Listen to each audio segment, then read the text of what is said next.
بسم الله والحمد لله والصلاة والسلام على رسول الله وعلى آله وأصحابه أجمعين. All right, so last time we started the concept of abrogation.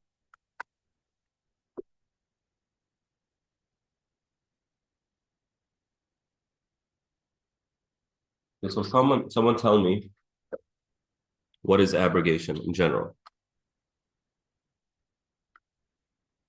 In general, in the Islamic context, Yeah. when Allah brings down a new ruling, I guess, that's equal or better than the previous one. Okay. It replaces the previous It one. replaces the previous one. Okay. And abrogation occurs in what? In what realm of Islam? Fiqh, right? Law. Where doesn't it occur? Okay. Aqidah. What else? History. History, right? Why not?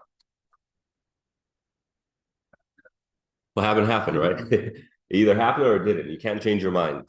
And changing one's mind would be a what? A contradiction, right? Same thing with Aqidah. It is or it isn't. It doesn't change. Okay. So I believe that's where we left off.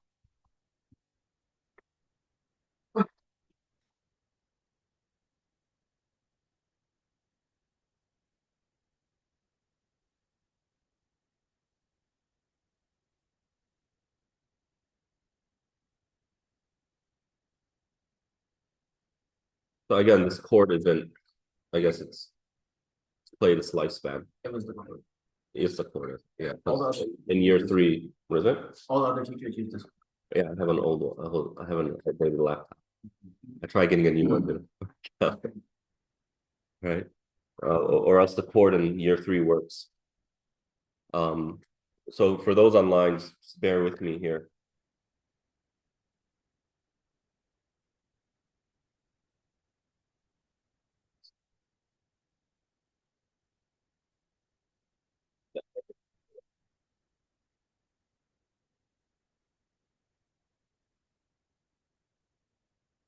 When it comes to proof of abrogation, what's the evidence that abrogation occurred?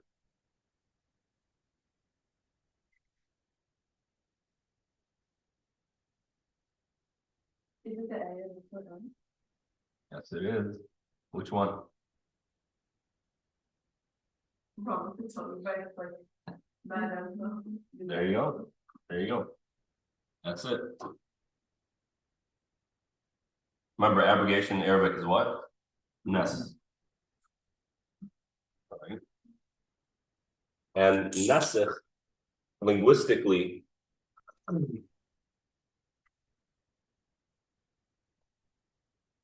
is used in a few ways. One is to copy. To copy something to something else. So we have a book, you're copying what's in that book in another book. And Allah subhanahu wa ta'ala says, إِنَّا كُنَّا نَسْتَنْسِخُ مَا كُنْتُمْ تَعْمَلُونَ. We were copying, we're writing down what you were doing. Another is to replace, right? And this is the context in which we're using it. So Allah subhanahu wa ta'ala says in Surah Al-Baqarah, مَا نَنْسَخْ مِنْ آيَةٍ أَوْ نُنْسِهَا نَأْتِي بِخَيْرٍ مِنْهَا أَوْ مِثْلِهَا. Right? So مَا نَنْسَخْ, I'll just write it.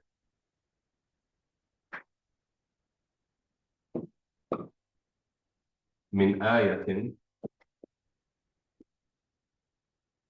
أو ننسها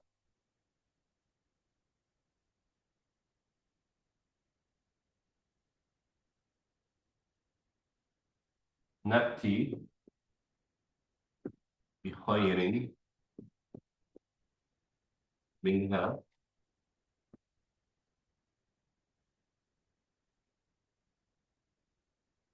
أو مثلها.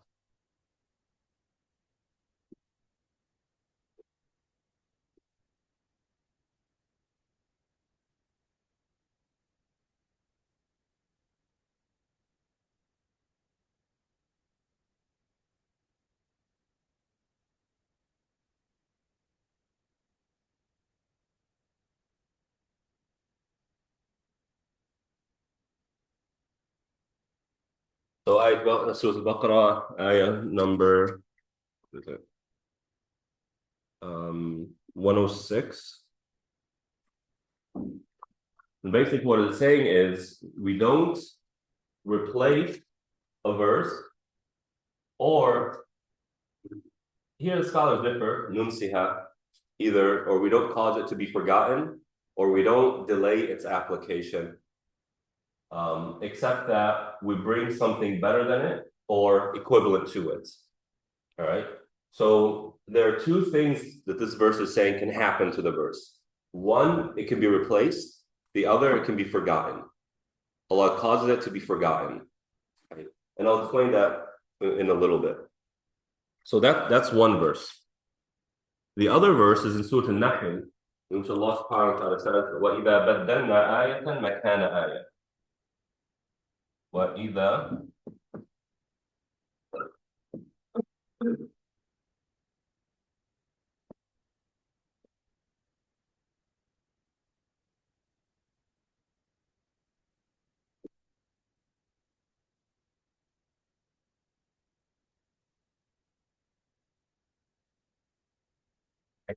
And if we replace a verse in the spot of another verse, here it uses the word replace, badal, to replace something for something else. Nansa replaces as well, but in the more technical meaning, like to abrogate.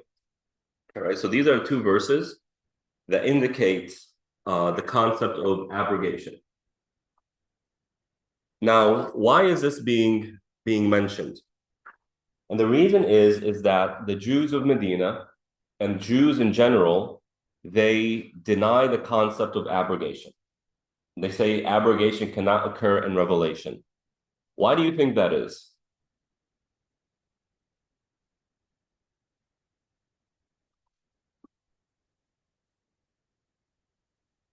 Where their tradition would remain like supreme. They wouldn't have any excuse to follow the Prophet or any reason they would have an excuse not to follow the Prophet. Not just that, the Quran is literally coming and saying the Torah, the Bible, you no longer apply it. It's done. It has played its time. It's no longer an authority. Now, if you're a Jew and you're hearing this, whoa, what do you mean? That's a huge problem. So they denied abrogation as a whole. Why? So that they can undermine the Quran itself. So Allah subhanahu wa ta'ala in Surah Al-Baqarah, He's responding to that. Right? He's responding to that. Because remember, Surah Al-Baqarah was revealed, is the first surah to be revealed in Medina. And therefore, and that's why it's predominantly, or a huge chunk of it, is talking and having conversation with the Jews. Because this is a new dynamic at play here. All right. So as you continue the verse, Allah subhanahu wa ta'ala says, Alam ta'alam anna Allah ala kulli shayin qadir, Alam ta'alam anna Allah lahu mulk as-samawati wal ard. When here Allah subhanahu wa ta'ala is pushing back against their claim. So if let's say I am looking at American law, right? And American law says, let me get a very random law. What is it here in California? If you steal under $900, it's just a misdemeanor, meaning you don't go to jail. That's why you're having all these flash robberies and whatnot. If myself, as you see me, come and say, I am changing the law. Anybody who steals anything that is $100 in value or more will go to jail. Does what I say have any weight? Why not? I'm not an authority, right? I don't have the right to do that. So what does Allah subhanahu wa ta'ala say after this verse? Alam ta'alam anna Allah ala kulli shayin qadir, Alam ta'alam anna Allah lahu mulku as-samawati wal ard. Does Allah not possess the heavens and the earth? In other words, does He not have the authority to do this? He's asking the Jews. Does Allah have the right to abrogate His own law? The answer is, yeah. And it becomes a question of capability. Let's say I am a legislator. I'm part of the California State Assembly, meaning I'm a lawmaker, right, or the Senate, whatever it is. I'm a lawmaker. Like, you know what? I'm gonna get this. So I write the bill up. And I try getting it passed, but it's shot down. I may have had the authority, but I didn't have what? The ability, right? The ability. So Allah says, "Alam ta'lam anna Allah ala kulli shay'in qadir." Is Allah not capable of doing everything?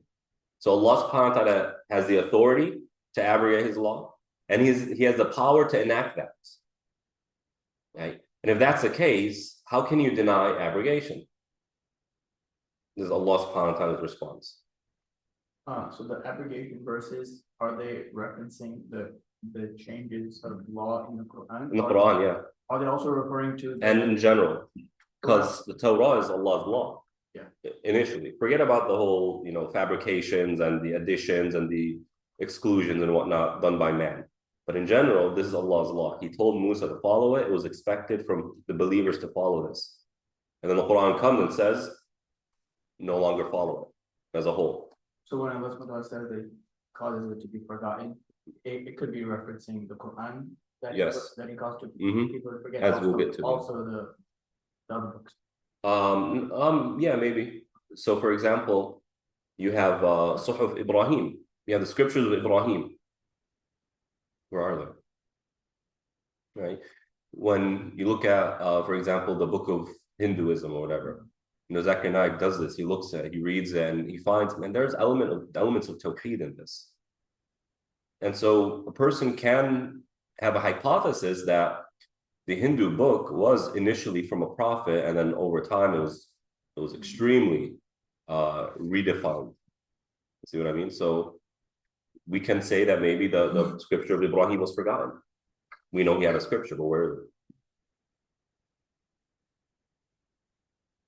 So that's one way Allah subhanahu wa ta'ala presents this concept of abrogation. The other way is through the Nahl.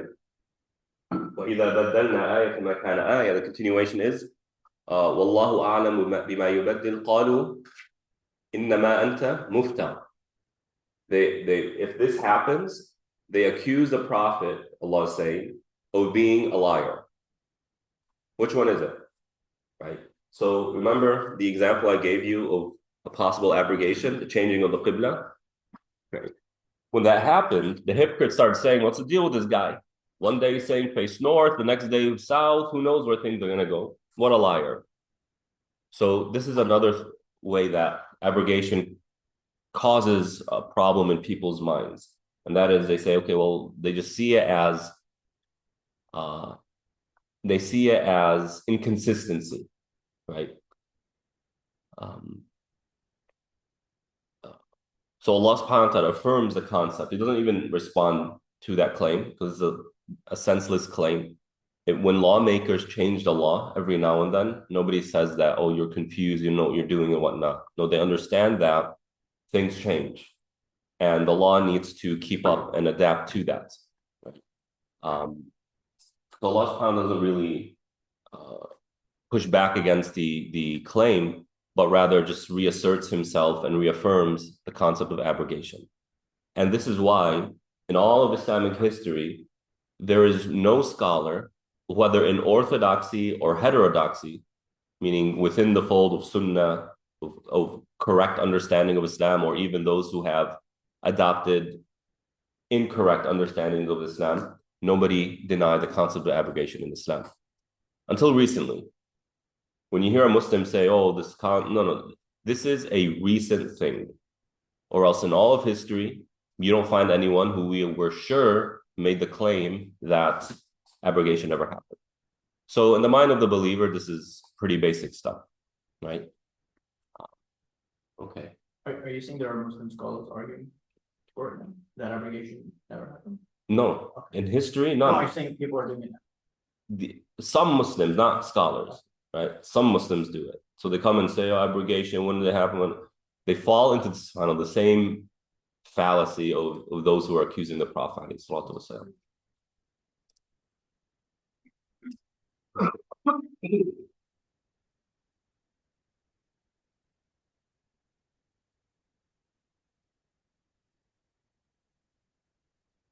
So just because abrogation is logically possible, does that necessitate that it actually happened? So Allah subhanahu wa ta'ala is saying He has the right to abrogate. Do these verses say that abrogation has actually occurred?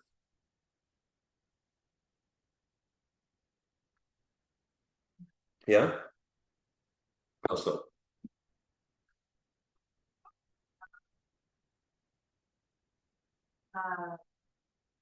At least I don't know if it's like when you replace, like it. This is it. Ida is it. So within the top one, it's in the future.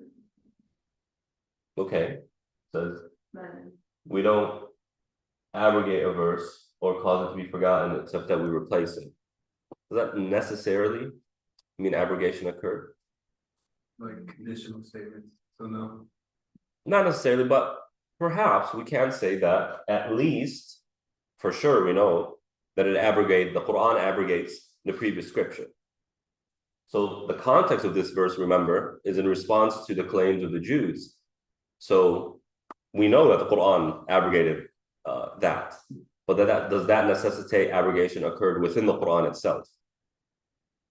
Not clearly, right? But did it occur? Well, yes. Now, there is a book, Nasikh wal Mansukh, the abrogation and the abrogator, that which is abrogated and that which abrogated, that goes through all of the discussions around possibilities of abrogation. And you have some scholars say that the amount of abrogation in the Quran is in the hundreds, where a verse in Surah Al-Tawbah essentially abrogates about 200, 300 verses, right? However, when you dive deeper into the discussions, you find that there are 2 or 3 verses, maybe even less, 1, 2, or 3 verses where scholars generally agree abrogation occurred here. All right. So the example that I gave you of the changing of the Qibla, right? Remember I said that I gave it as an example of abrogation.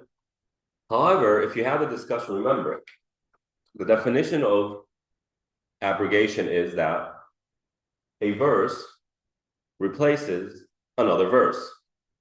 Is there a verse in the Quran that says face Jerusalem?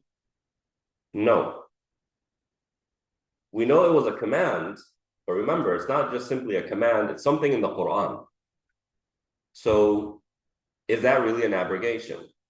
In one way, yes, but in terms of the actual definition, the way we're looking at it in the Quran, there is no verse that is replacing another verse.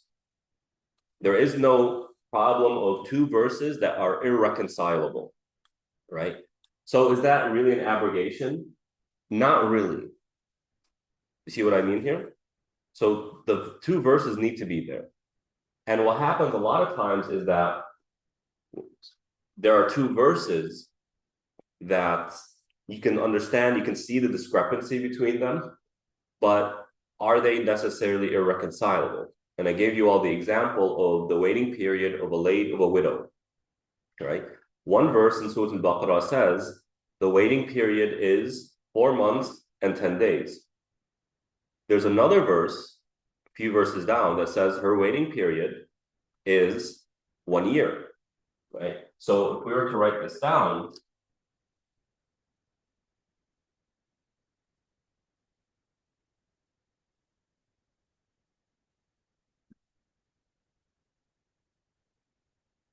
we have Surah Al-Baqarah verse, let's see what verse it is.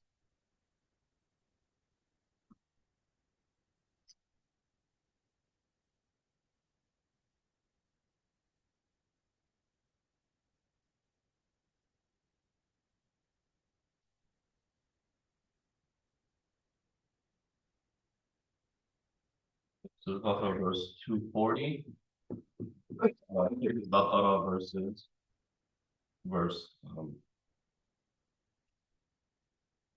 234. All right. So 240 says the waiting period is 1 year. 234 says 4 months, 10 days. All right. Now, just to show you that what we're dealing with here is overlapping, this is talking about a widow, and this is talking about a widow. All right. So they're not two different waiting periods, they're the same. But the reason for the waiting period is the same. Widow, right? The death of the husband. So you have one saying 4 months, 10 days, one saying 1 year. Is this irreconcilable?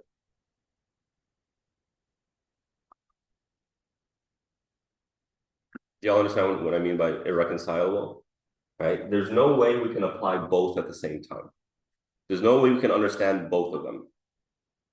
It's either one or the other. Is that the case here?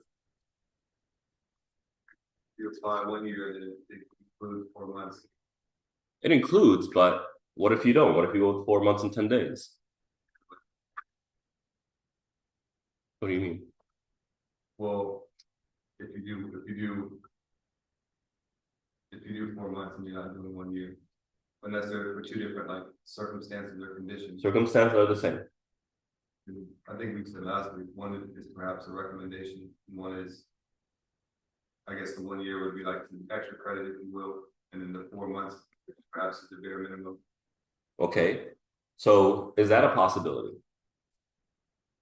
You know how when you pray and you say that you do Dhuhr prayer, Dhuhr is an obligation, and connected to Dhuhr prayer are certain Sunnah prayers, right? So they're kind of one package, so to speak, but that package is an equivalence. Part of it is obligatory. Another part of it is not. So if somebody says, when it's Dhuhr time, I pray for 12 rak'ahs. I mean, they mean a combination of the obligation and the non-obligatory, right? But still, you kind of understand, even though it's not the language you use, but you understand what they mean. When Dhuhr comes around, I pray 12 rak'ahs. What do you mean 12 rak'ahs? The Dhuhr is only 4. No, I play 4, 4, and 4. Oh, okay, you're praying the sunnahs as well, right? So that's what we're talking about here. So some scholars said, no, there's no need to make abrogation here. We could consider the 4 months and the 10 days an obligation, and we could consider the year a recommendation. She doesn't have to do it, but she could, right? So some scholars will go and say, no, this isn't abrogation, right? Other scholars say, no, it is abrogation, right? So there's a discussion here. Now, along with this, you have in this verse, the one about a year, Allah subhanahu wa ta'ala says, Mata'an ila al-hawl ghayra ikhraj. She gets 1 year of financial sustenance, right? And she doesn't leave her home for the year. All right, that's in verse 240. Whereas in 234, والذين يتوفون منكم يتربصن بأنفسهن أربعة أشهر فإذا بلغن أجلهن فلا جناح عليهن. Right, there is nothing else here. So what am I pointing out here? When we look at abrogation, a verse, these two verses, although they align here, they don't align here. So if we were to say that 234 is abrogating 240, right? We'll just take that opinion. Is it abrogating the entirety of the verse? Or just a part of the verse?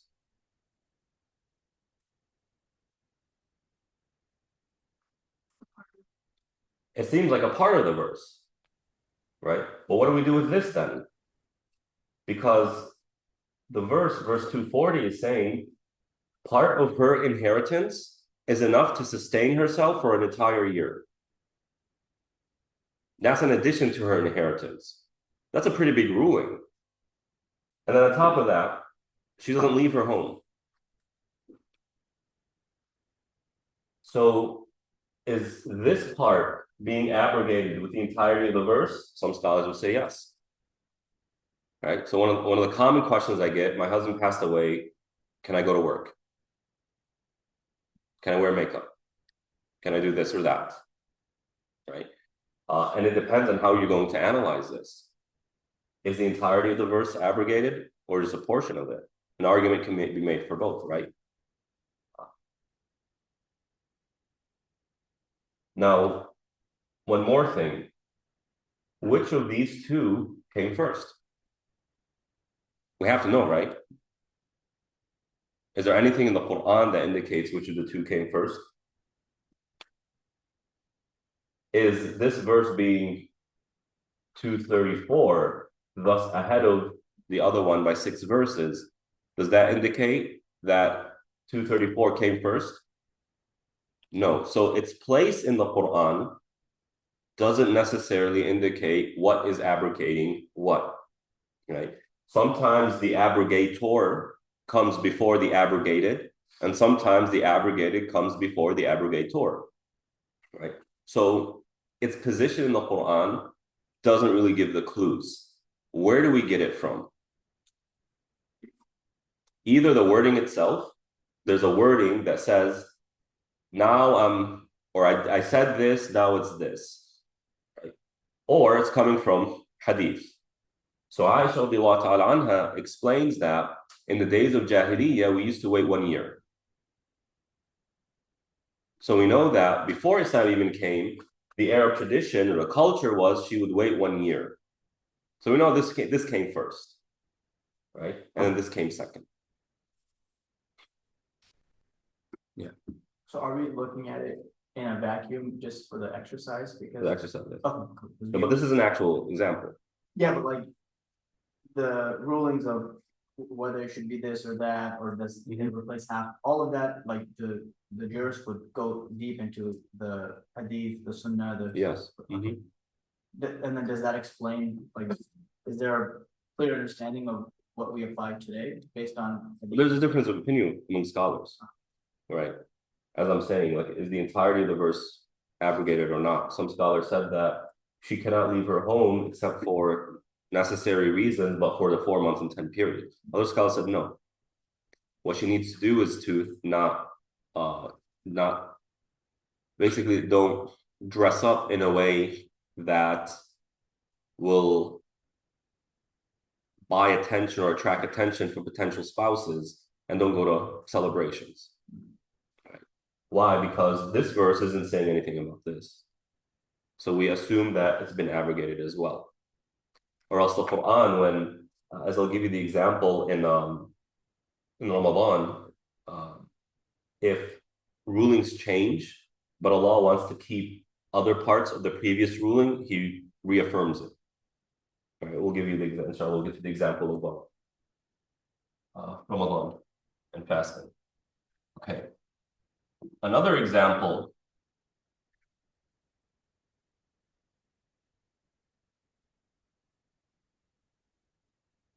is around inheritance, starting with verse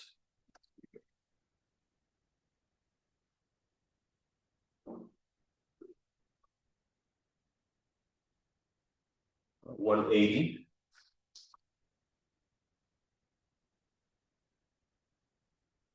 Surah Al-Baqarah, verse 180, and then Surah Al-Nisa, chapter 4, verse 11. No, 11 or 11. So Surah Al-Baqarah, Allah subhanahu wa ta'ala says, كُتِبَ عَلَيْكُمْ إِذَا حَضَرَ أَحَدَكُمُ الْمَوْتِ إِنْ تَرَكَ خَيْرًا الْوَصِيَّةُ لِلْوَالِدَيْنِ وَالْأَقْرَبِينَ بِالْمَعْرُوفِ. So in Surah Al-Baqarah, Allah subhanahu wa ta'ala says, if a person dies or is approaching death, then they should leave a will, a trust, a will, for how much their relatives and their parents will take. So a trust, or I'm sorry, I should say a will. A will for parents and for relatives. Relatives include aunts, uncles, nieces, nephews, etc. Surah An-Nisa, however, it's talking about inheritance. What's the difference between a will and inheritance? Inheritance is dictated by Allah. A will is something of your choice, right? And here, it basically determines what is for parents, right? It's determining the amount parents give, and it doesn't mention anything about relatives, right? So inheritance, parents, kids, spouse. This is the primary inheritors. All right. So this Surah Al-Baqarah 180 is earlier than inheritance law. And it's saying that you have the option of writing a will and you yourself determining how much you want to give your parents and how much you want to give relatives. All right. The next verse in the Surah An-Nisa is saying that Allah is dictating how much your parents give,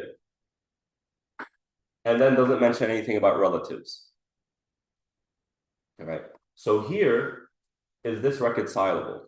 Can you determine what your parents get? Can it be dictated while at the same time you reducing that or increasing it?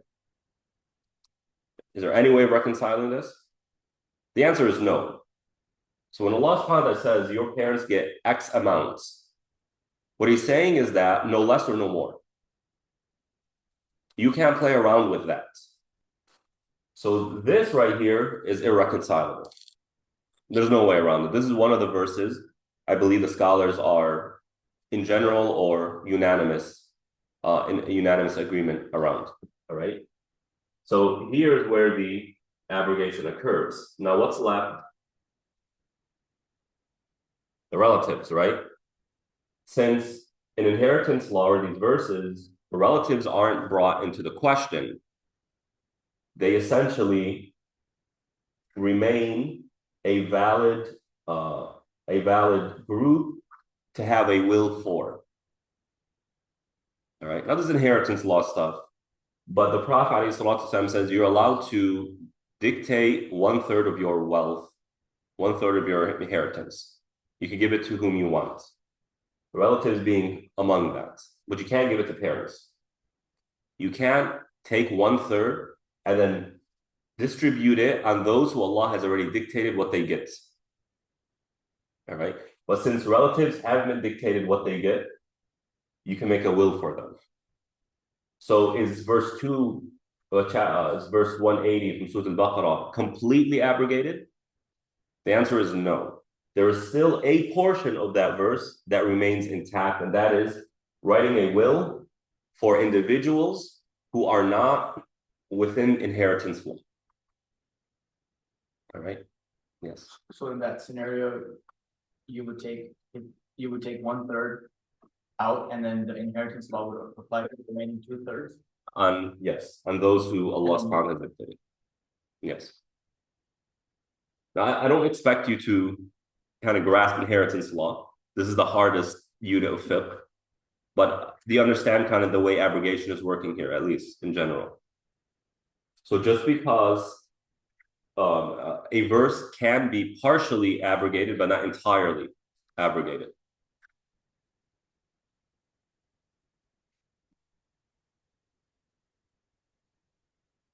Another example.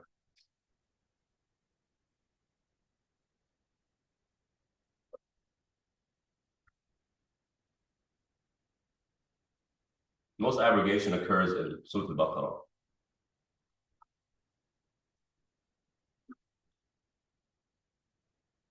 Surah Al-Baqarah, let's see here.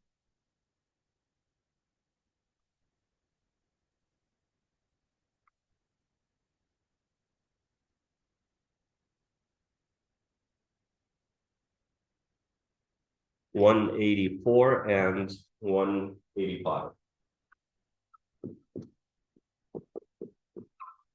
This is about fasting. So in 184, Allah subhanahu wa ta'ala says, actually before that, kutiba alaykum as-siyam, it's mandatory. It's also mandatory. All right. In 184, it's saying a few days. Whereas in 185, it's saying the month Ramadan.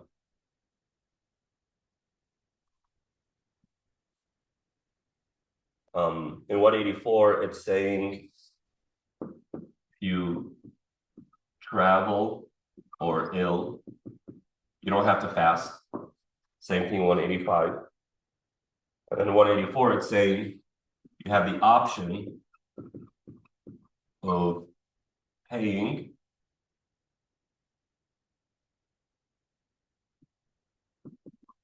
instead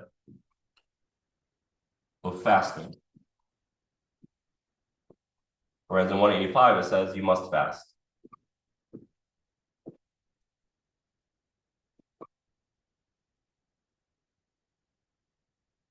Right. So initially, or I should say before initially, 184 is essentially saying that how much you fast isn't determined by a month, or when you fast, it's not Ramadan. They were fasting a different time. And the ruling of fasting is not that you must fast, it's mandatory, but you have the option of an alternative, and that is paying sadaqah instead of fasting. Whereas in 185, it's saying the time of fasting is Ramadan. It's not just a few days. And you don't have the option of paying as an alternative to fasting. All right. So are these reconcilable? All right. Especially this part, right? And this part. Here it's not saying Ramadan is an obligation. Right. So, but the main one is right here. Right here. There's no way of reconciling this. Either you can or you can't. Now, some scholars said, and based on the language that's used in 184, it could be understood in a way that you can reconcile the two. But again, I'm not getting into the details right here. I'm just giving you examples of how abrogation works, how scholars look at it. All right. Now, notice here, it's being repeated. Why? As to not confuse the abrogation of this as a result of the abrogation of this, right? Remember what we were saying earlier? Is the entirety of the verse abrogated or not? Some will say, no, we could just abrogate a portion of it, keeping the other part. But what we have is examples in the Quran where Allah subhanahu wa ta'ala, when he abrogates a part, without abrogating another part, he reaffirms that other part as to not cause the confusion, right? This goes into the big basmala issue of the dhabiha. We won't get into that. Okay. So here you have an example. A final example is in Surah Al-Anfal.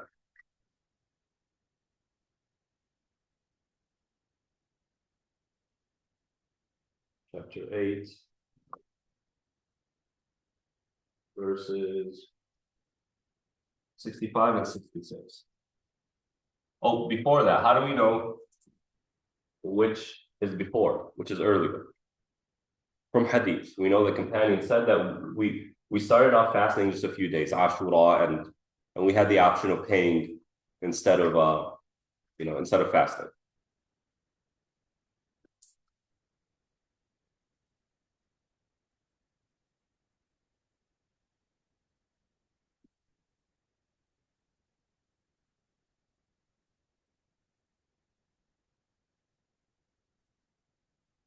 Right, chapter 8, verses 64 and 65 and 66. I'm sorry.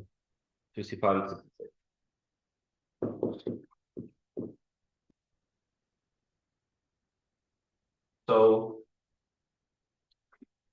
both of these verses are in the context of war, battle, right?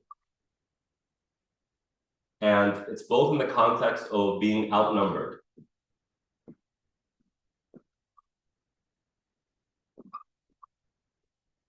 The other army is outnumbering the Muslim army.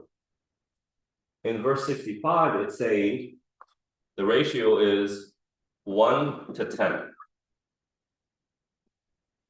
For every 10 non-Muslims, 1 Muslim. The other verse is saying for every 1 Muslim, 2 non-Muslims.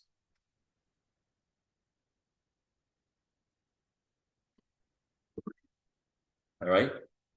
Essentially, what it's saying here is Muslims, if you meet an army, meaning the 2 armies are face to face, you are not allowed to back off unless the opposing army is greater than 10 times your size or your power. If it's greater than 10 times your power or your size, you can back off, you can retreat.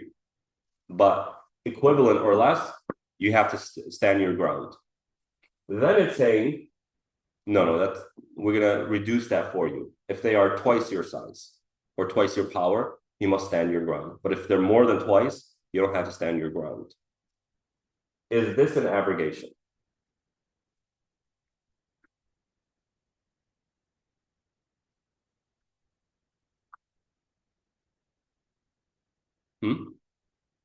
Yeah? How so?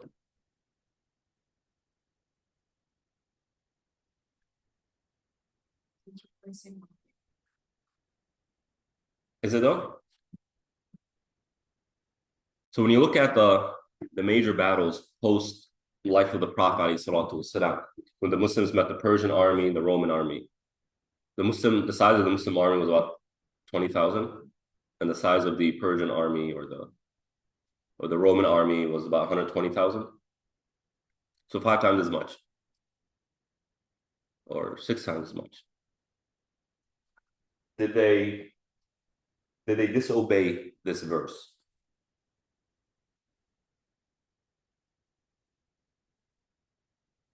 So the 1 to 2 is the absolute minimum, and maybe the 1 to 10 is like if you have extreme faith in Allah. So the question we have to ask is, if a Muslim army faces another army that is more than 10 times, have they sinned?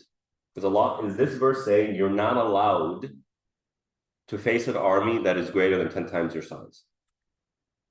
It's not saying that. It's saying if it's 10 times, stand your ground. If they're more than 10 times, you don't have to stand your ground. It's saying it's not saying you must retreat. It's saying you don't have to stand your ground. You have the option of retreating, right? And here it's saying if they're greater than 2, you could stand your ground, right? So this isn't really an issue of what you're allowed to do. It's an issue of what you're not allowed to do. Hence, when you look at the wording of the verse, right, we know which one came later, verse 66, because it says, Al-an, now Allah, right? Now Allah. So from the wording of the verse itself, we know that this 66 came after. And the word that's used is khaffafa. Al-ana khaffafa Allahu ankum. Allah has made it easier for you, right? He made it easier for you. So some scholars argue this isn't an abrogation. This is just reducing, or else both are applicable, depending on the situation and the scenarios, right? Okay, so hopefully those examples kind of give you the gist of how scholars viewed verses when there is a seemingly irreconcilable pair of verses. Now, one thing to point out is what's called the verse of the sword. Have you all heard this? Yeah? The verse of the sword, which is chapter 9, verse 5, I believe.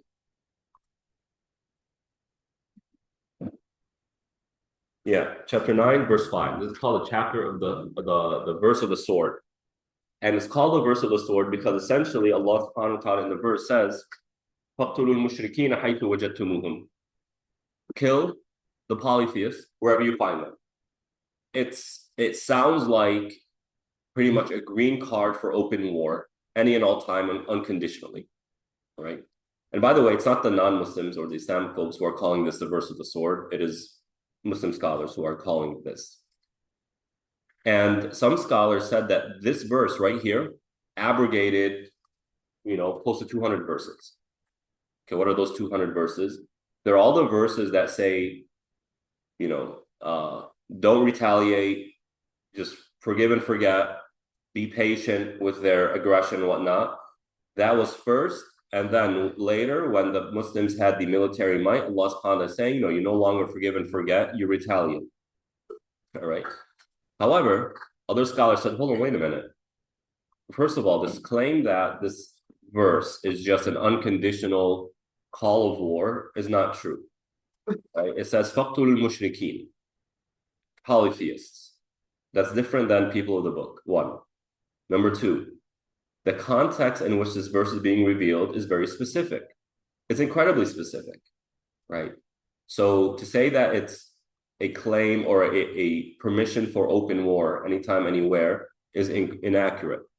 Rather, the correct way of understanding it is Muslims need to determine what is in the best interest of the Muslim community when it comes to how they engage and respond to aggression. Sometimes the correct response to aggression is retaliation. Other times it's not to retaliate. Right? It's not to retaliate. So it's more circumstantial than it is, legislative. So this verse, the verse of the sword, it's not accurate to say that it's abrogating however many, hundreds of verses, but rather verses that talk about patience and forbearance and don't retaliate are applied in certain circumstances. And in other times, what's applied is retaliation. All right, does that make sense? Does that make sense? This is an important point. All right. So last week when we covered Asbab an-Nuzul, Asbab an-Nuzul, yes. You were saying that when verses, even if they have a context or a circumstance, that they should just be read generally. Could you just say more on this verse and why this one shouldn't just be read very generally? Because the wording itself, it's not something external. When we say Asbab an-Nuzul, that verses should be read generally, what we mean is when a cause of revelation can help us better understand a verse, that cause of revelation or what's the explanation is coming external to the verse itself. The verse is written in a way that is general. Does that make sense? Whereas the verse that I just referenced, it's very specific, right? And it's within certain verses. You cannot understand that verse except as a continuation of the previous verses, right? So I'm not saying that based on a hadith, we are now limiting the general wording of a verse. What I'm saying is the wording of the verse itself is not general. Right? That's the difference. That's a great question. All right. Any questions so far? Yeah, no? Can we I guess when we do have ayat that abrogate another verse in the Quran, can't we just look at what the Sahaba did, how they treated that ayah, and based on what they did, just have a very clear understanding of, okay, this is an abrogation, this is not an abrogation. I guess I'm just wondering, why is there so much debate on whether it abrogates 200 things or just one ayah? Right. So definitely, I mean, the best way to understand a verse is how the companions applied it. But sometimes we don't have clear detail in terms of how the companions applied it. Remember that the companions are in certain contexts, and that context is might, right? Whereas the scholars who had this conversation are coming at a time where the might was either gone or wavering. Right. So, Charge it out. does that answer your question? So either we don't have enough information from the companions, or the companions were in a certain context that differs from, for example, our current context, and so we can't just, well, we have to take that into consideration. Okay. Yeah, I guess like times are different, so it would applying that ayah today would look different than what it would look like back then, like in that way. Okay.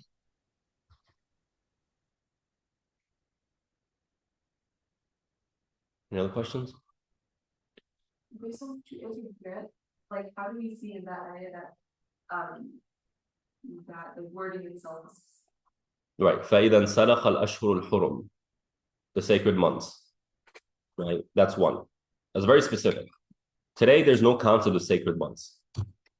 After the conquest of Mecca and Arabia becoming Muslim, the idea of the sacred months just disappeared. That's one. Right. Then you have al-Mushrikeen.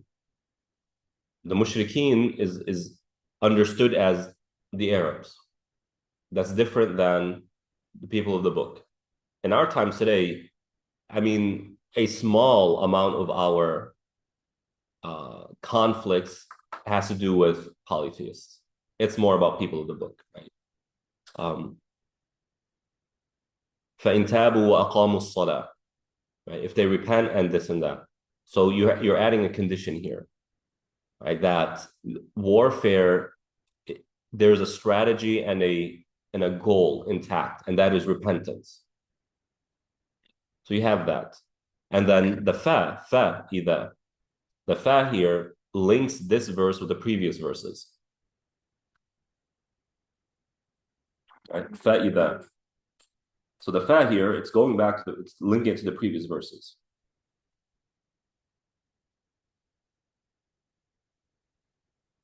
All right, let's go ahead and take a 10-minute break and we'll come back soon, inshallah.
I'm so quiet, I'm bored.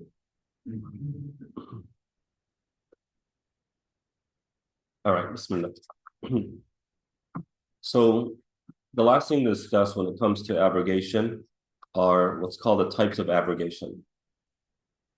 And it's in the book, page 39. There are 3 types of abrogation. One is when both the recitation and the ruling are abrogated. When we say recitation, it means the presence of the verse that's being abrogated in the Quran itself. Does it remain? All right.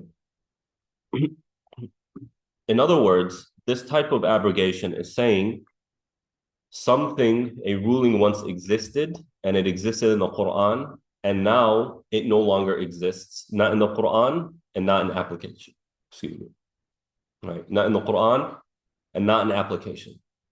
Once again, this refers to something that was in the Quran, a verse or verses that were in the Quran, and those verses indicated a particular fiqhi ruling. And then later on, those verses were lifted, were removed from the Quran, and the rulings that came with those verses are no longer applied as well. All right, does that make sense? So remember the verse, أَوْ نُنْسِهَا, we cause it to be forgotten. This is what we're talking about here. So there were parts of the Quran that were once recited, but Allah has made to be forgotten. He lifted it from the Quran. All right. And you have hadith in this regard, in which the companions would say that they would go to the Prophet, say, Ya Rasulullah, there were verses that I had memorized and I just don't remember it now. And the Prophet would respond and say, yeah, they were lifted. They were made to be forgotten. All right. Now, some people come and say, and I'm talking about not modern times today, Muslims, how can that happen? What is the point of revealing something if it's just removed and all of this stuff? And we say Allah has the power to and He has the authority to. Tough luck, right? That's your problem, not ours. So what are examples of, what is or are examples of this type of abrogation? Let's see who can get the answer right.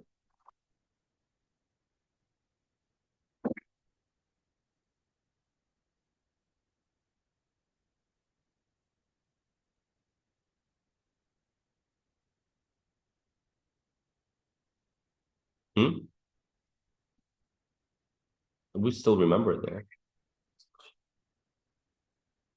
Catch up, my friend. An example of the laws changing for alcohol 3 different times, would that be abrogation of the ruling and not the recitation? Because the recitation states. I'm asking for recitation and ruling. The abrogation of the recitation and the ruling.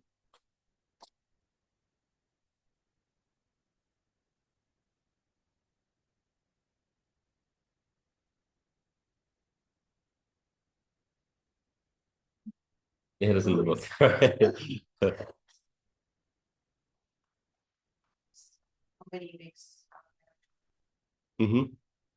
Right. So we have these examples. So Aisha radiallahu ta'ala anha says that there used to be a verse in the Quran that specified how many times a child, an infant, needs to nurse from a lady in order for that lady to become his mother from nursing. You know how in Islam there are rulings that come with being nursed by a woman that's not your mother, your biological mother, right? The Quran actually specified, there was a verse that specified how many times a child needs to nurse in order for these rulings to apply. Those verses were lifted, they're no longer in the Quran, and the ruling itself has changed, or we don't know what the exact ruling is. So you look in the books of fiqh, the scholars differ. Scholars differ in terms of how many times nursing needs to occur in order for these rulings to apply.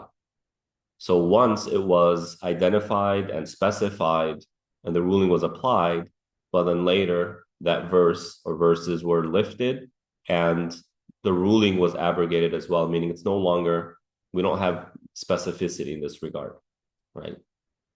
But one can say that this could probably fall under another one of these types because there's still a ruling, right? The ruling hasn't been lifted entirely. There's still a ruling. And I mean, logically speaking, if the recitation and the ruling had both been removed, then how can we come up with an example of something that has been made to be forgotten? I mean, literally, this type of abrogation is saying there's no longer recitation, the ruling is no longer there as well. Okay, well, what is it then? We don't know. We were made to forget it, or the companions were made to forget it. All right. But anyway, Sheikh Farhan has this as an example. So that's that. Any questions on that type of abrogation? Yes. Could you just say more on like how to respond, the best way to respond to someone who's not a Muslim who brings this up and then tries to take issue with it? How would you respond to that? The same way the Quran responded, right? It's the same idea. Does God have the authority to do it? Does God have the capability to do it? Okay, then why are you trying to limit that? What right do you have to limit it? It's like the average citizen going to a lawmaker and saying, no, you can't change laws. What do you mean? It's literally their authority, right? You don't have to agree with the law that's been changed in terms of the human experience, but you can't deny their authority. Right?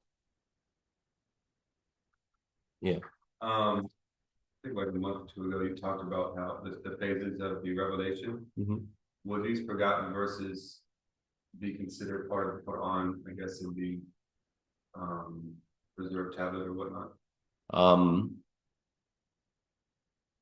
So the preserved tablet has everything that happens, right?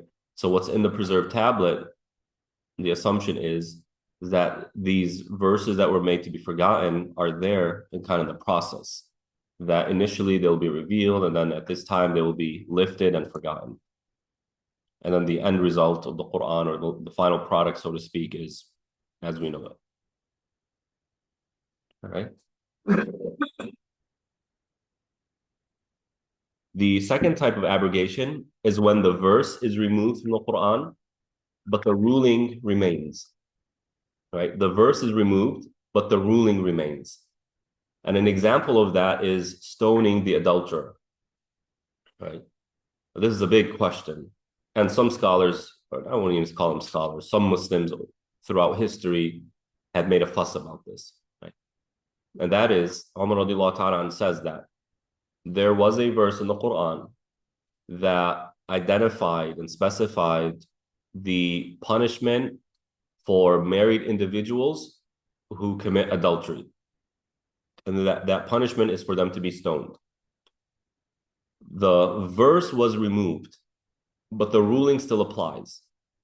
So the companions say, in the time of the Prophet, he stoned individuals who willingly testified against themselves, like they willingly admitted fault, and they themselves willingly pursued the legal consequences of that. And so the Prophet applied, right? So Umar radiallahu ta'ala says, the Prophet stoned and we stoned. So the ruling remains, even though the verse was removed. All right. So that's an example of there being a verse that indicated a ruling, and then Allah removed that verse, but maintained the ruling. Is that clear? Yeah, go ahead. I remember reading, I think it was in a fifth book of Shafi that, that Quran could only like abrogate Quran and Hadith. Sure. Is that correct? The scholars differ over this. Are they different? Yeah, but this isn't a Hadith abrogating a verse. The verse no longer is there. But there was an original ruling dealing with adulterers before, I guess, that ruling would have. No, what I know is that is the first and only ruling when it comes to adulterers. And we're talking about individuals who were or are married. That's different than individuals who fornicate but have never been married.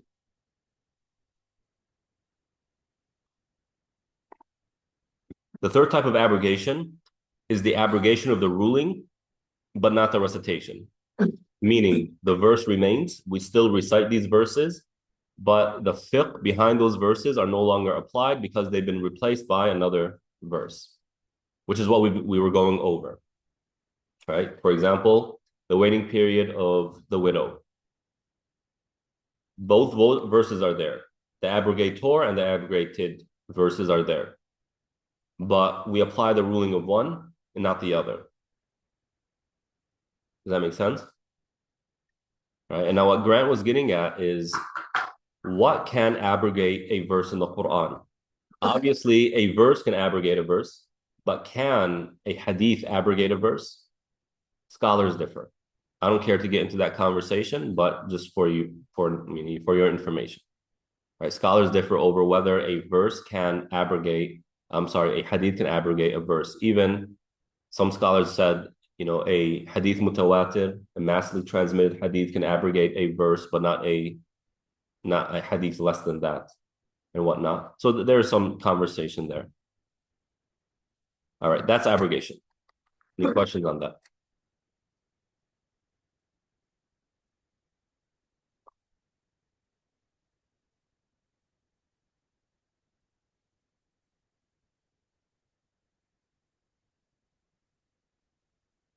All right, the next chapter. The 7 letters and the different recitations. Once again, people online, bear with me here. IOK is in need of tech upgrade.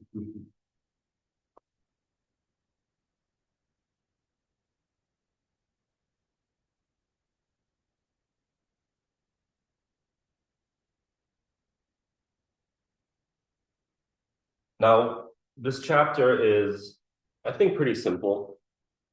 It's confusing if you really get deep into it, but I'll try and simplify it to you as much as I can. But in general, I think it's a simple concept that has been made overly complicated by people who are trying to debunk the Quran. All right. So the recent trend has been to attack the Quran from this angle. I'm going to do my best to try and, explain this in a way that's not too overly complicated. So you have that which is called the ahruf, which is plural of harf. P for plural, S for singular. This is referring to, in the book, the 7 letters for the letters. And then you have the qira'at.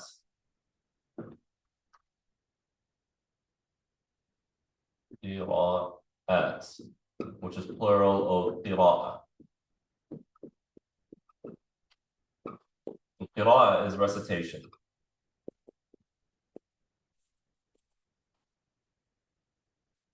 Right?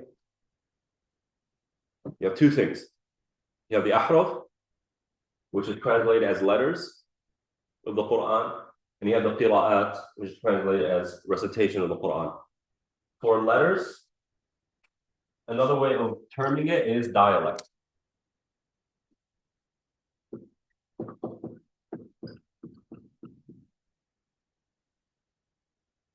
What's a dialect? All right.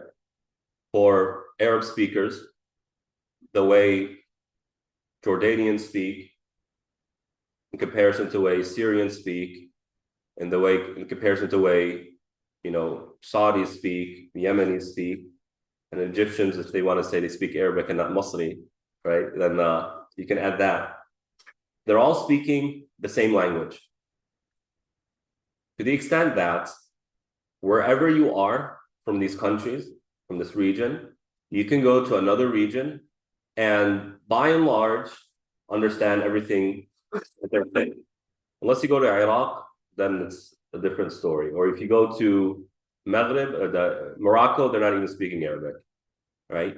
But the idea is if you're within this geographic region, you can easily discern differences. However, you can, by and large, understand most of what's being said. All right. Why? because they're speaking the same language, but what differs is their dialect. What's different is their dialect. And therefore, a dialect is essentially one language. Dialects are essentially one language that has different word choices. All right, so it's the same language,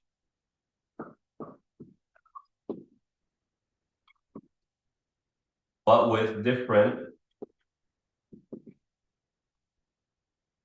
word choices.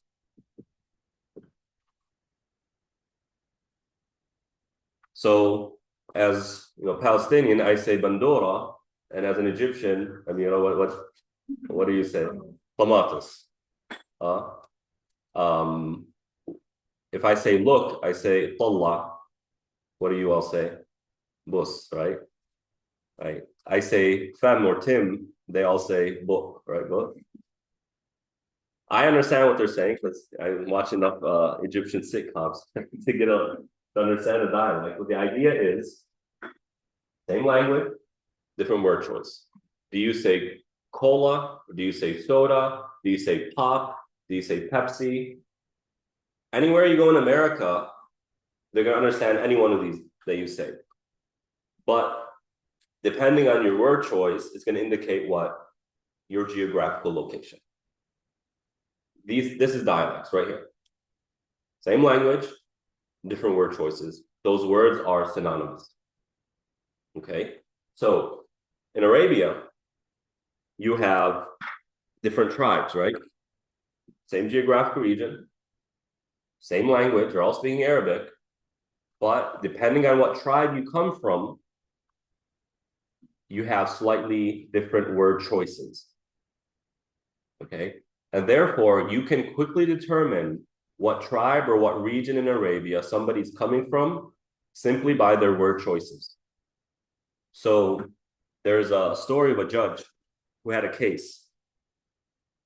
This is back in the day, where two individuals were disputing the ownership of a slave. Right? They were disputing the ownership of a slave. One of the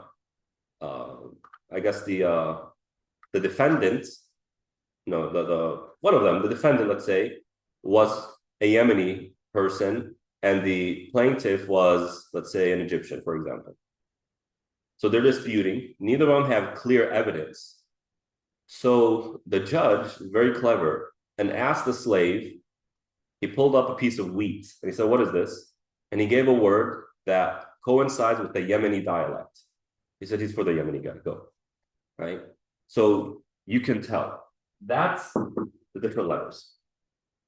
And the whole idea, the Prophet ﷺ says, I asked, or as the wording goes, it's in the book, I asked Allah to reveal the Quran in 7 dialects. Or the Quran has been revealed to me in 7 dialects. And had I wanted more, I would have been given more. All right? What is the Prophet ﷺ saying here? What he is saying is the following. When Allah reveals the verses, when Jibreel teaches the Prophet the verses, he also taught the Prophet the same verse in different ways, meaning certain changes in word choices. So you can have, for example, one verse, I'm making this up, this isn't a real example, right? قُلْ تَعَالَوْا أَتْلُ مَا حَرَّمَ رَبُّكُمْ عَلَيْكُمْ. Say, come, let me explain to you what Allah has made haram. 7 dialects being revealed is simply maybe one of these words being switched out with synonymous words. So instead of قُلْ تَعَالَوْا أَتْلُ, another dialect is قُلْ هَلُمَّ أَتْلُ. قُلْ هَلُمَّ أَتْلُ. تَعَالَوْا means come, هَلُمَّ means come. Different dialects. One tribe uses this, the other tribe uses that. Right? And the reason why the Prophet asked for this is because Bedouins are incredibly simple-minded people. They're simple-minded. They're constantly traveling. They don't have the luxury to sit and learn from the Prophet for the next 7 years. They would go, many of these companions, many of these Bedouins would come to the Prophet for a week, and they need to gobble up as much information as they can to go back to their tribes and teach their tribes. So to make it simpler, it is easier for them to memorize things in their own dialect, with their own word choices, and better understand it, in that way. So the Prophet was given these different dialects in the Quran so that it's easier to teach. All right. Does that make sense? Is that clear so far? And when the Prophet said, I was given 7 dialects, in the Arabic language, the number 7, more often than not, simply means plenty. Sab'a samawat, 7 heavens. Can it mean 7 heavens literally, 7 heavens? Yes. But it can also mean many. All right? So when the Prophet says 7 dialects, it more likely than not means I was given plenty of different dialects to be used. All right? But where is that coming from? It's coming from Jibreel. From Allah subhanahu wa ta'ala. Right? So you have the case where Umar radiallahu ta'ala an was relaxing, and he's hearing a companion recite verses from Surah Al-Furqan. And he's reciting it in a way that Umar radiallahu ta'ala an is hearing as incorrect. Umar has Surah Al-Furqan memorized, and this man has it memorized, but this reciter is reciting it in a way that is different to how Umar has it memorized. So Umar goes to the guy and begins to correct him. No, you said it wrong. It's this and that. The man's like, no, it's right. This is how I memorize it. This is correct. I'm not making a mistake. So they go to the Prophet, and the Prophet, and Umar is like, Ya Rasulullah, this person is playing around with the Quran. He's saying it wrong, and he's being stubborn about it. The Prophet asks him to recite, and the man recites, and he asks Umar to recite, and Umar recites, and the Prophet said, it was revealed this way, and it was revealed that way. Both of them learned these verses from the Prophet, alayhi salatu wasalam. Right? Both of them learned it from the Prophet, even though there were slight discrepancies. And once again, discrepancies are in what? Word choices that are synonymous, right? Not word choices that are going to completely alter the meaning of the verse. Right? So Christians come and they say, look, you have different versions of the Quran. These variations do not in any way change the meaning of the verses. Your variations are not only altering the meaning, they are contradictions, right? So they're not the same.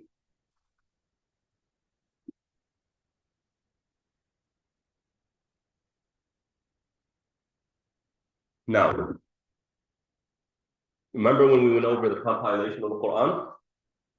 Remember that? With the compilation of Uthman, what essentially happened to these dialects? Mixed together. So what we have in the Quran now is not any particular dialect. It is probably predominantly Quraysh dialect, but there are other dialects as well. Okay, that's true.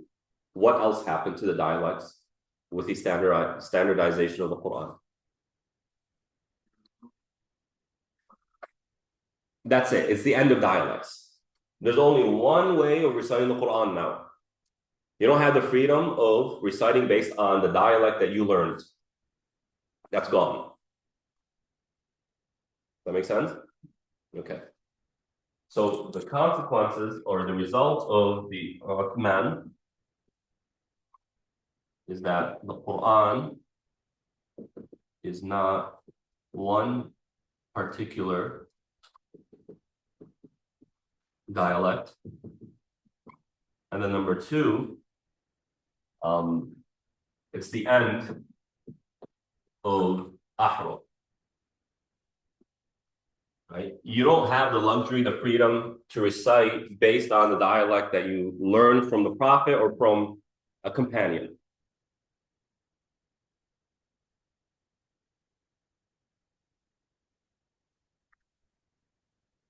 If somebody's taking all the notes, like writing down, if you could share it with those who are online, just in case, because it's not really that clear. Yeah. So what does it mean to be like the uncreated speech of Allah, the Quran, and then also to come in different like modalities and dialects? You just say more on understanding that at that point. Uncreated has nothing to do with the content. Uncreated is a philosophical concept that has to do with the question of if the Quran is from Allah and Allah is timeless, is the Quran timeless as well?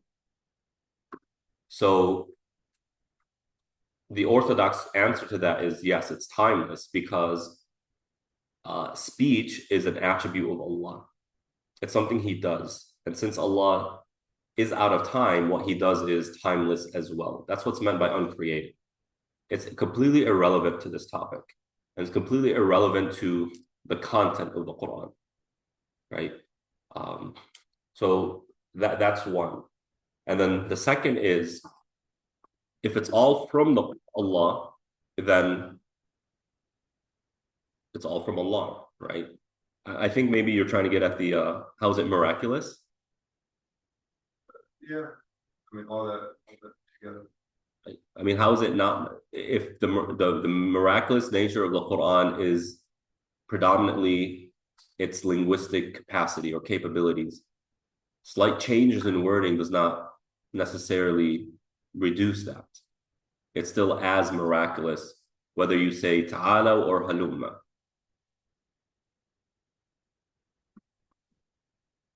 Any other questions about the concept of dialects? So right now, do dialects exist? Yes? Where do they exist? In the Quran? No. No, right? Okay. What's the deal with the qira'at, the recitation? Right? The qira'at, the recitation, is variations, not in the content or the words, but variation in how you pronounce those words and how you recite them.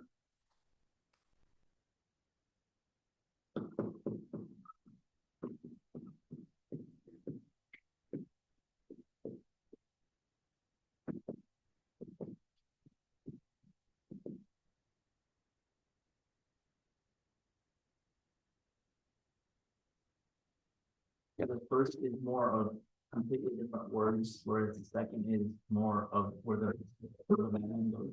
No, not vowel. It's also very different. No. It's not voweling, it's not words. It's how do you pronounce these letters? And how do you recite it in tajweed? Okay. So wasama, this is tajweed. How long do you prolong the alif?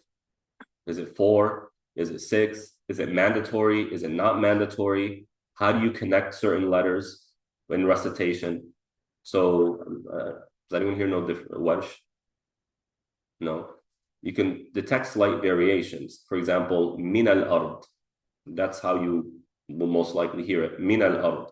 But Welsh will say, like I can't even pronounce like min al-ard. They combine it a little bit more quickly. It's the same letters, the same words, but how it's being recited, that's what differs, right? The rulings behind the recitation, that's what differs. That's a concept of qira'at, right? So let's see here. We could find some clips.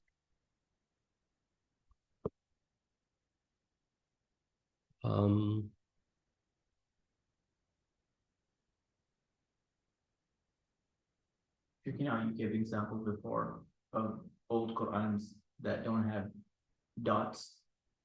Like you could use it, you could pronounce it raw or as that, or or that. Would that be an example of the Recitation? which of those it's an example? Neither. That's just how do you read, right? It has a, so let's see if I can find a here.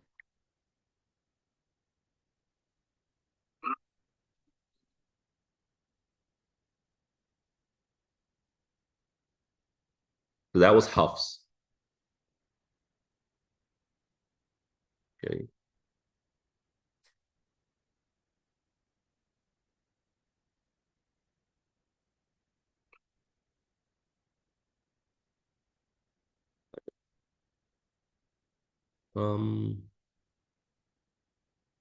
See, let's try this one. أنا وكافر اليتيم في الجنة بكم إخواني أخواتي ومرحبا. كيف ورش عن حفص. لا تنسوا الاشتراك في ولد سنة 110. It's our lecture.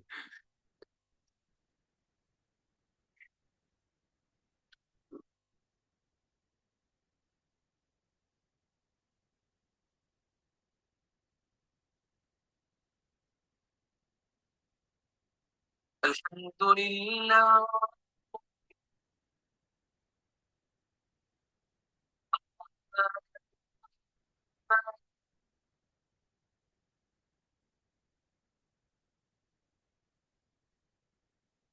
You're familiar with that, right? That's how you commonly hear it today.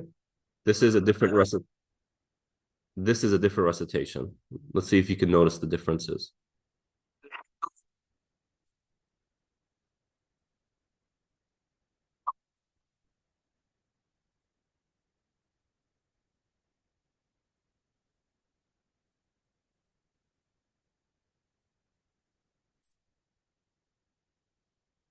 صراط المستقيم. صراط الذين غير المغضوب عليهم ولا الضالين.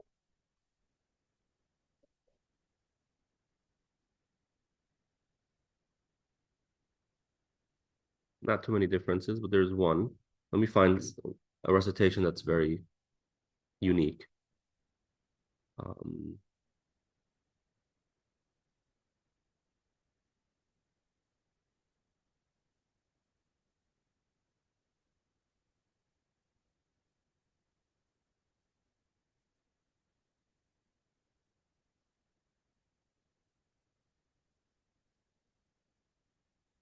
Here.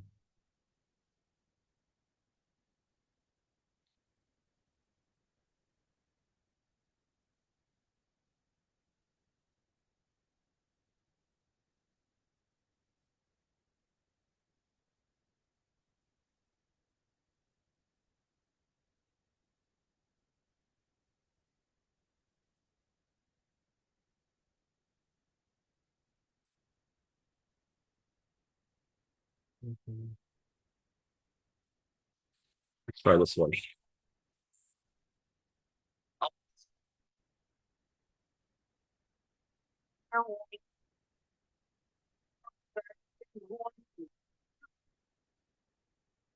Did you hear that?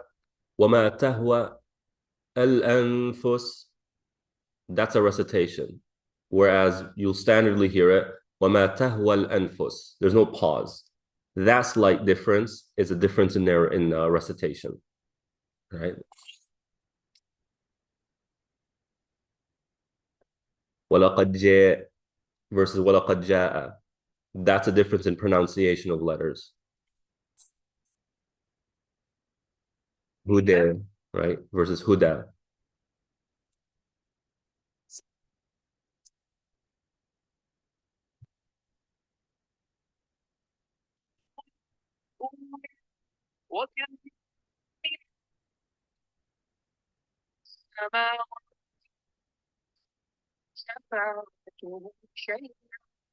Shayya.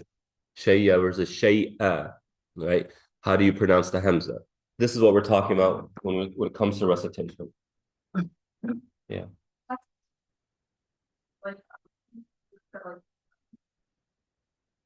like when it could be like Pennsylvania and Florida. So with That would be under the dialects.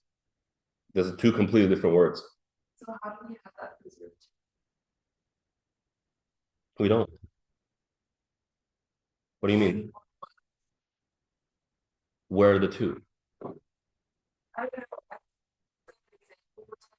don't know. I'll get to that. Right, I'll get to that. Are these the differences clear here? Sorry, well, Yeah. just to clarify, so Malik Yawmiddin, Malik Yawmiddin, where does that fall? All right, we'll get to that. Oh. Okay, but the difference. What's your name, by the way? Saad. Yes, yes. The Quran does not change the value. Technically, no. Right. Anything else? Any other questions? And there's no connection between the recitation and the dialect? Technically, no. I'm saying technically. Any other questions? Okay. Now what Tayyib is pointing at, we find Maliki versus Maliki Yawmiddin in Surah Al-Fatiha as one of the most common recitation variations between the various recitations. Okay. However, Malik and Malik are two different words. Yes, the root is the same, but the meanings are not. Malik means to possess, to own something. Maliki means to be the sovereign. And yes, there's overlap, but there's difference as well, right? So is that a recitation difference, or is that a dialect difference, right? And here is the crux of the modern question that Islamophobes come with to try and show that as there are different Bibles, there are different Qur'ans, right? And this is what Sheikh Yasir al-Qadhi attempted to educate the community on, but was attacked for. Okay? When he said there are loops, there are holes in the ahruf narration, like this whole narrative that people have absorbed about this topic. There are holes in it, right? Not the best wording, but he's pointing to something that is real. When you look at the different, the mushafs for different qira'at, right? I showed this to you all several lessons ago when we were talking about the compilation, where you have, for example, our standard recitation, which is Hafs, and you look at and compare it to Warsh, you'll find slight variations like Wana versus Fana. That's not a recitation issue, that's a harf issue, an ahruf issue, right? So what's the deal? What's happening?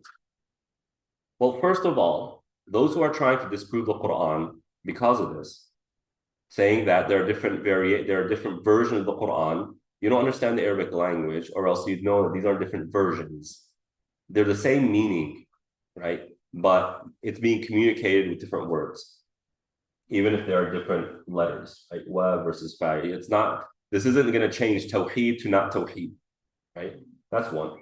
Number two, what seems to have happened is that the dialects were slightly mixed up with the recitations. Okay? The dialects were slightly mixed up within this genre of recitations. So while people will say Malik and Maliki Yawmiddin is a variation in recitation, in all actuality, it's a variation in dialects that has been kind of brought into the realm of recitation. Okay? Is that clear? So, oh my God, that's a big deal. Is the Quran not preserved? I thought it was preserved. Remember, when the Quran was revealed, it was revealed in different what? Dialects. Meaning, when the Prophet ﷺ taught the companions, he taught some companions wala, and he taught other companions fala. He taught some companions Maliki Yawmiddin, he taught other companions Maliki Yawmiddin. So it's all from Allah, right? Okay, well, when Uthman standardized it, shouldn't it have prevented this? That's a great question, right? This is where there are holes in the narrative comes from. Again, not the best wording, but nonetheless, he's not talking, out of a certain part of his body. So what happens? When the companions, let's see here. Can I erase it? Okay. When the Prophet ﷺ passed away, what do the companions do? They traveled. You had Ibn Mas'ud settling in Iraq. You have, certain companions settling in Syria, other companions settling in Egypt, in Yemen, wherever they are. Now, these companions have learned the Quran in different dialects, right? And they have their students. Okay, so you have Ibn Mas'ud. Can I erase it out?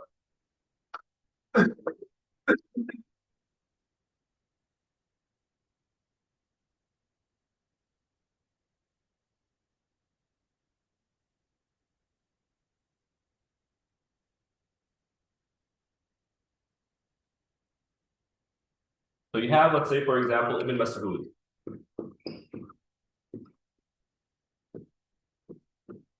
Okay, Ibn Mas'ud taught his students what he learned from the Prophet, right?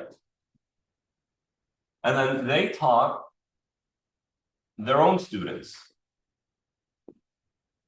And then they taught their students. Now, when you talk about recitations, these names for each recitation, like Hafs on who? Hafs on Asim, right? Hafs on Asim. You have a guy named Hafs, and Hafs learned from Asim. That's what it is. Warsh on Nafi'. There's a guy named Warsh. He learned from a guy named Nafi'. Okay. So somewhere here you have, for example, Asim, and you have the student Hafs.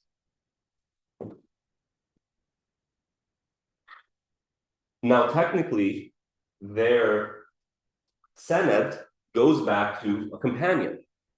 Technically, right? It goes back to a companion who goes back to the Prophet ﷺ. Now, when Uthman introduced the standard form, I mean, it's not going to reach everyone, nor is it going to erase how they memorized, right? So what seems to have happened, or possibly what happened, is when the Mus'haf began to be written.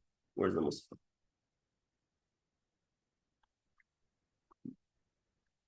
Oh, here it is. When the Mus'haf was written, there's a standard version now. The way these qurra, these reciters are memorizing it, they're simply inserting it here. Remember how we said that it was made in a way to accommodate the different recitations, right? So they just kept it as is, and then what was dialects simply became versions of qira'at. All right? Does that make sense? So perhaps this is how we kind of fix some of the holes, so to speak, right? But there's no problem in the mind of the believer. Why? Because it goes back to a companion, it goes back to the Prophet ﷺ. All right? Any questions on that?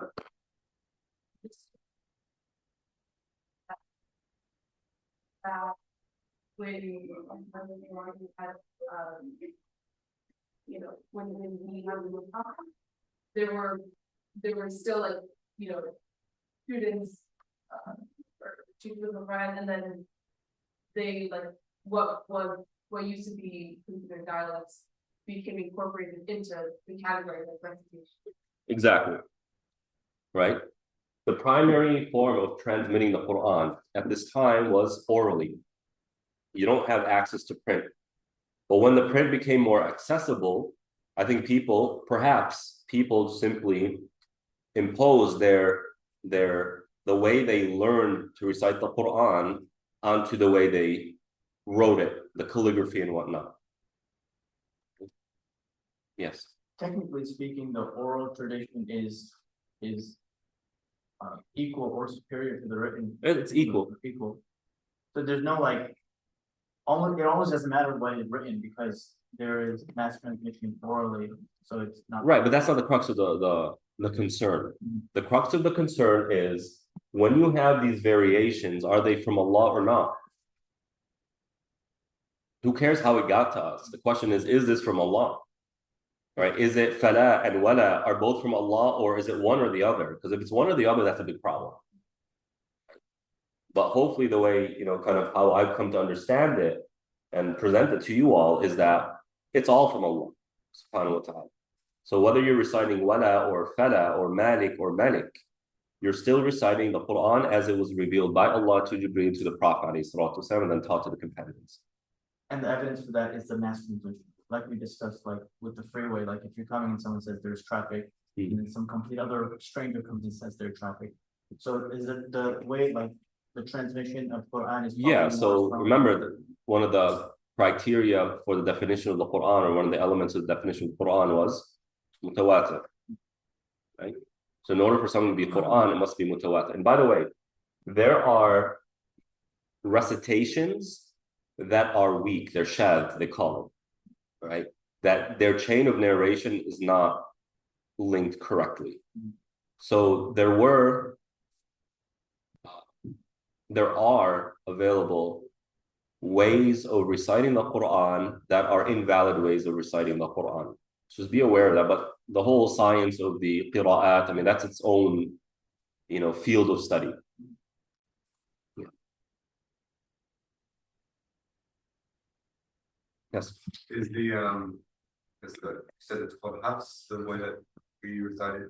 The way the majority of Muslims recite the Quran today is Hafs. That was my question. Right. So the majority do recite that.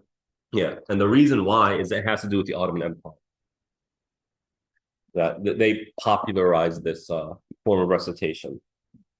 So it has a lot to do. It has more to do with geography than it does anything else. Whereas if you were to go to North Africa, starting from Libya westward, they predominantly recite the Quran using Warsh. They're the ones who are saying Maliki Yawmiddin, not Maliki Yawmiddin.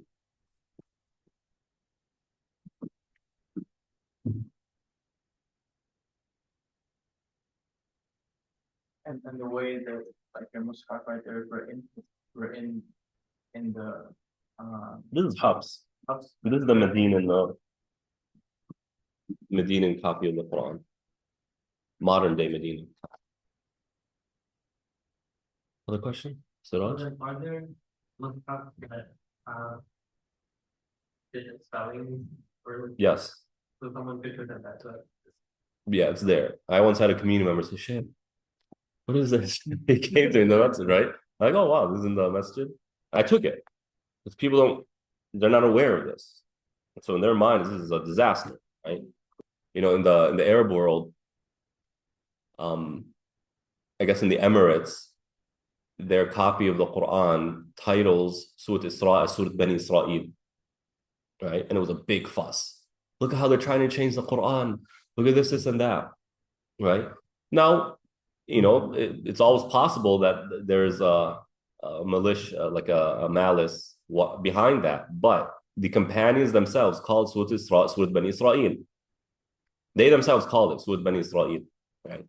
But population doesn't know, so they make a big fuss out of it. And this is something that, as leaders, you need to be aware of.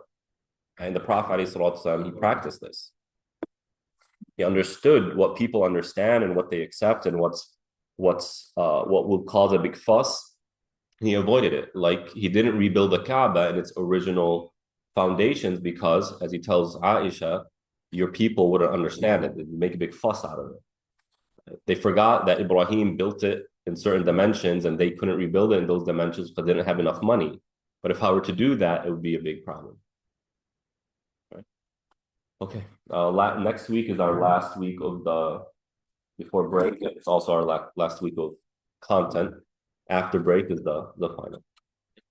So we'll see you all next week, inshallah. Assalamu alaikum.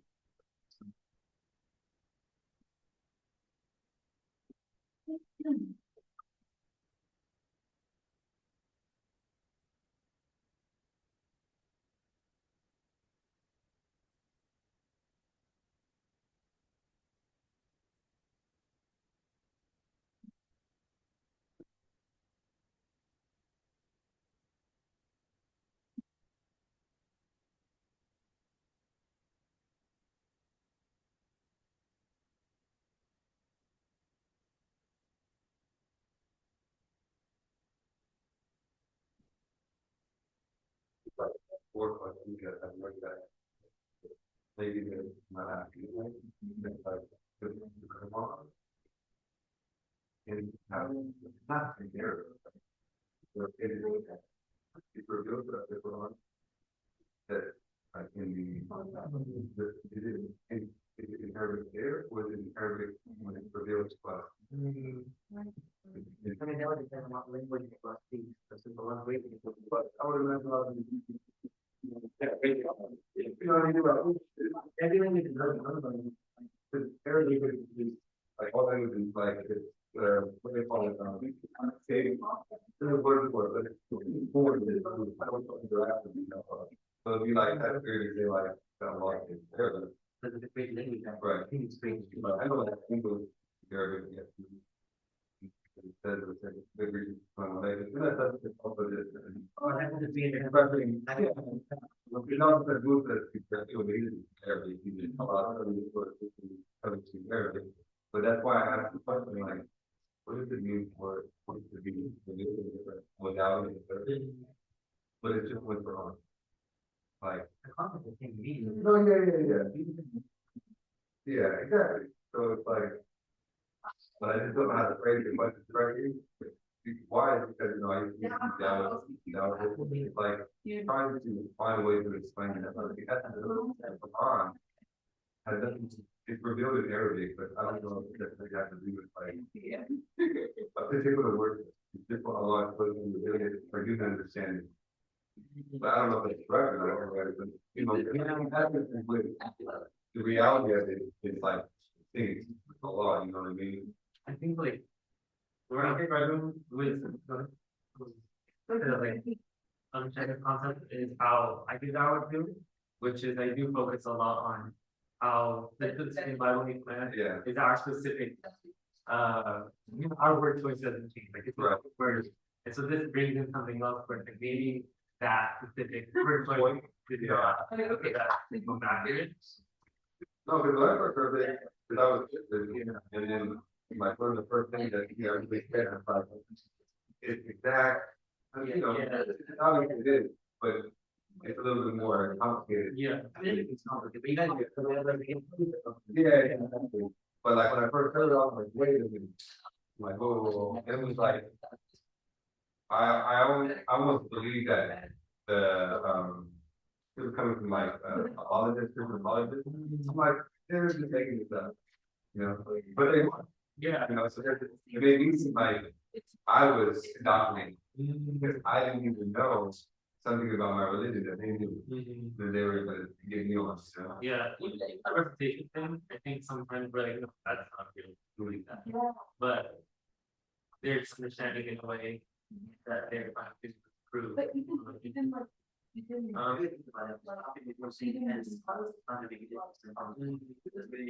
so it doesn't have to be. Like for example. Here's what I was trying to ask him, like, if it's reserved dollars, how is it written? And he said like everything's written. It was like on the beginning of the end.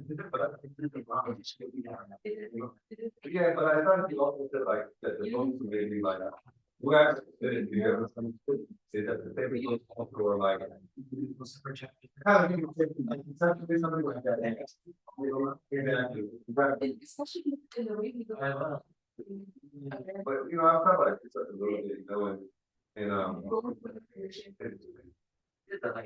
think yeah, I think one of the scholars said like what revealed to us that like some of the reality of because the Quran is law and it's like wisdom is eternal because everything that's an attribute of law is like perfection is eternal, but you're just seeing like in a sense like almost like some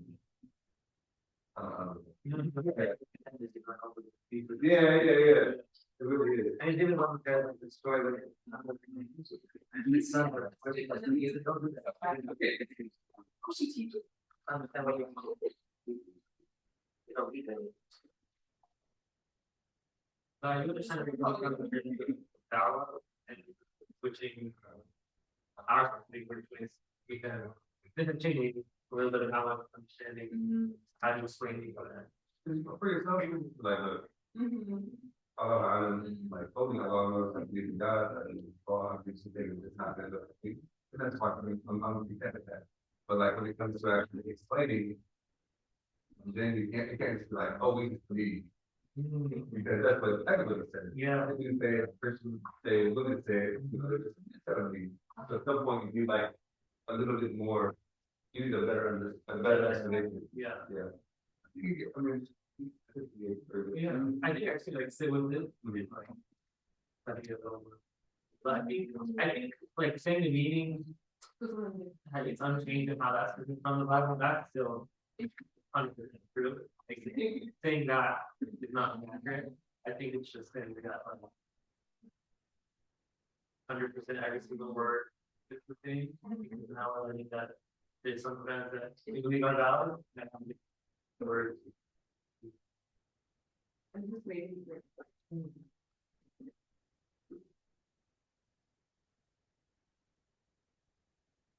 Even I got a question about immigrating. Do we and how we can say that the predictions think that when there might be two eyes, maybe it will be. But I think he explained it well. yeah, I think like what he said was, usually when we think of contradictions in the Bible, what we're talking about are historical discrepancies. Or like literally one part of the Bible you say 250 people, and then you say like 2,000. They both can be true. Or like contradictions in three. Like either Allah is all powerful or he died and he was gone. Yeah. You know, okay. As opposed to like one thing came and then another thing came and changed the law. Because That's a really important distinction. Yeah. Our contradictions are only retributive, which in the West, that's good as well. A lot of people, another thing that was hard for me, but I think I thought about something that you said that had a better influence when I first heard that certain versions of the Quran were not in the Quran. You know, if you like, so that like certain versions are forgotten. yeah. Yeah. Because when I first heard it, once again, it kind of threw in the face of the idea How that do they do that actually? I had to do it, and then I did some like first or secret. I never really got like satisfactory at some. But if you could accept that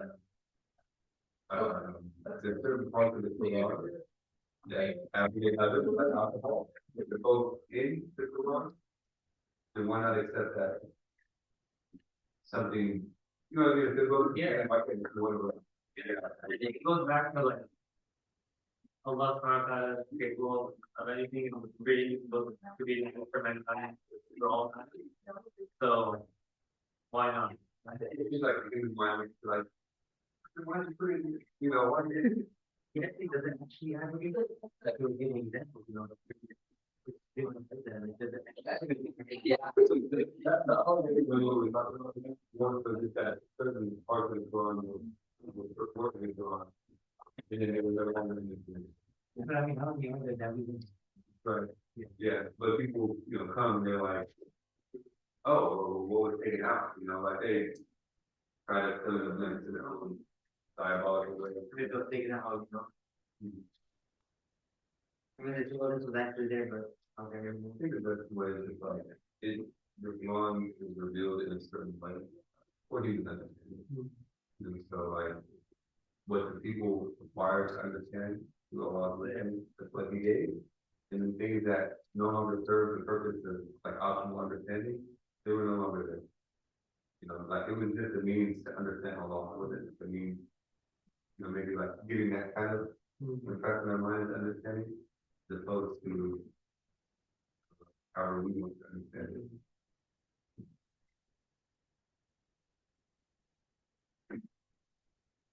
Is it all right, brother? Yeah. Along with your weekend? Setting all your. Setting too hard?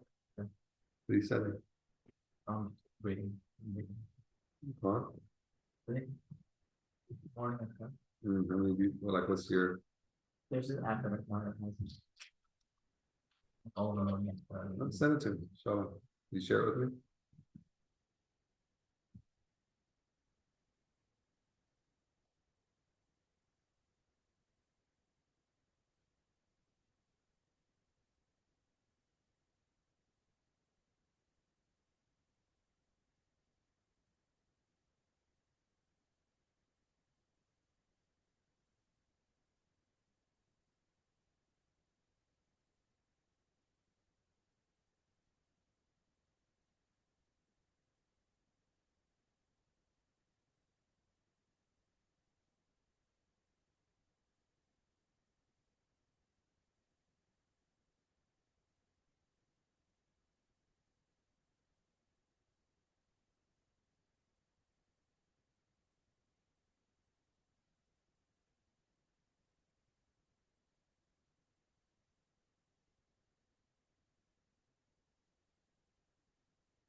That's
if people decided to come across today.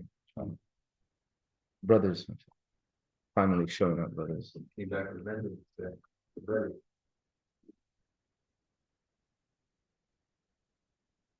Go ahead, say what you want to say, man. Stop what we're doing.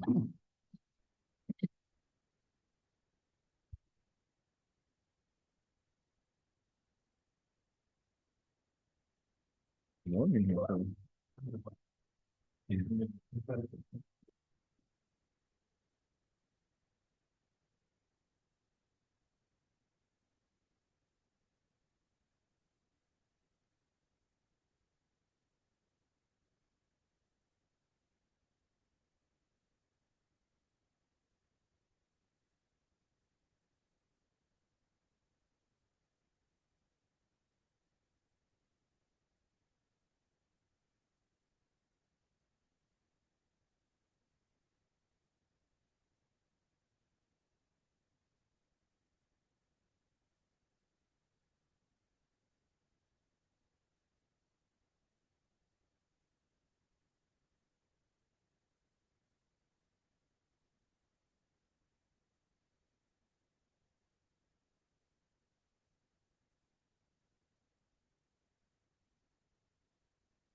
You're on loud. Yeah, I noticed that earlier too. I think, Jake Carter said it's time for an upgrade. Or just a new building. بسم الله والحمد لله والصلاة والسلام على رسول الله وعلى آله وصحبه ومن استنى بسنته إلى يوم الدين. Guys, take the next 7 minutes. Take the next 7 minutes. Practice family 2, 3, 4, and 5. 2, 3, 4, and 5. More than like Fatiha. Assuming you know Fatiha.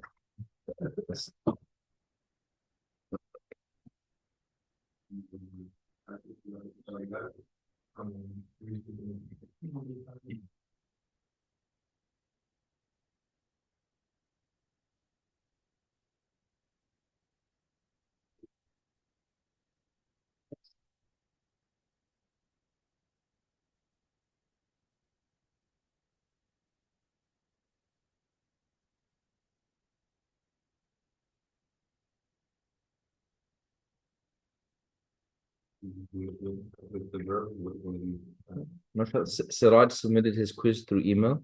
He was kind enough. He made my work easier. He already told me which one he got wrong. I said, all right, I'm good. I appreciate it. I feel like 10 minutes on that one. I was like, okay, that saves me a lot of time. But I also have a physical copy if you want. No, I'm good. I just looked at it. Stan.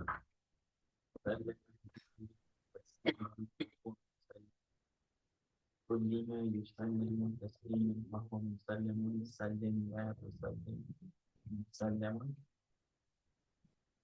You want to do that one too?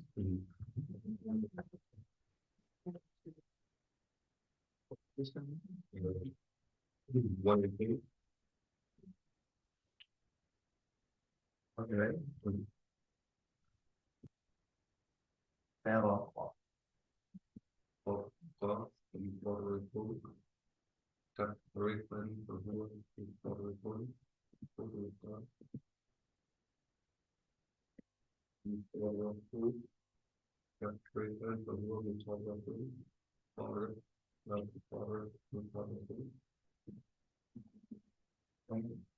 Rahman. Ahmed didn't take the quiz last week? Huh? Yeah, Oh, and I told him to get it printed by the next day he came. I said, get it printed by Sister Sarah. The next day he came the day after the quiz. Yeah.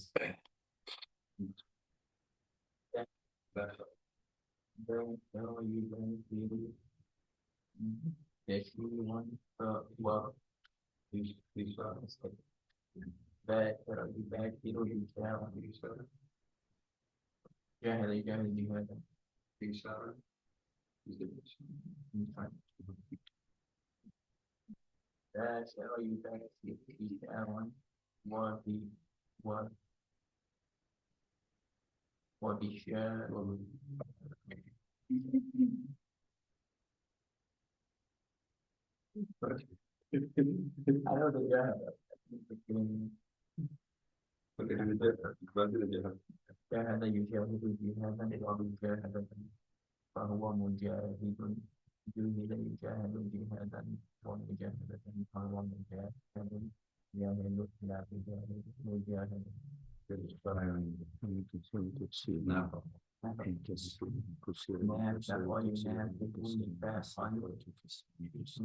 ومنافقة فهو نوتي وينافق نفاقا ومنافقة فهو منافق نافق لا منافق منافق. No, some certain letters, man, they just the letters that mess me up.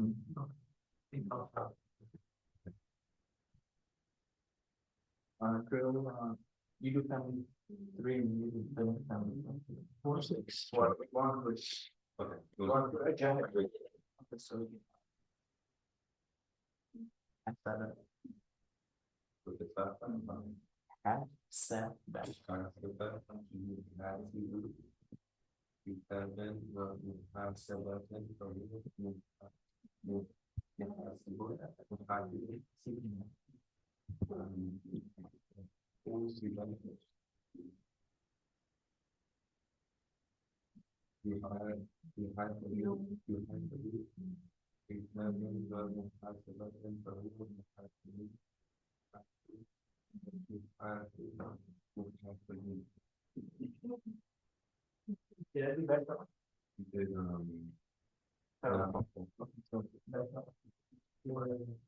Family break.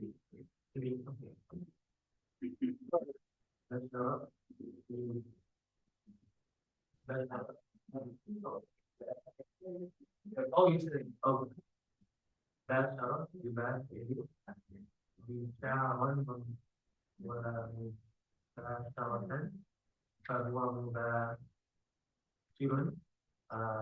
ذو شيرة ذو مباشر فهو مباشر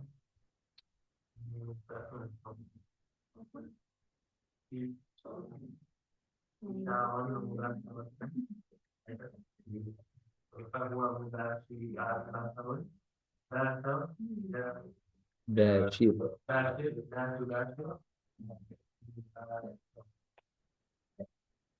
The next family. Family four. Yeah. But that.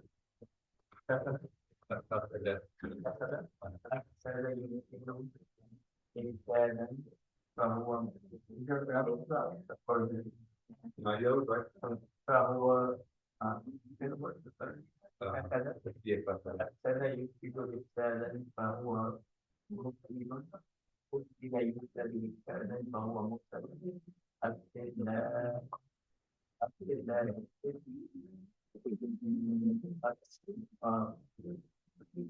Side. No, wrong one.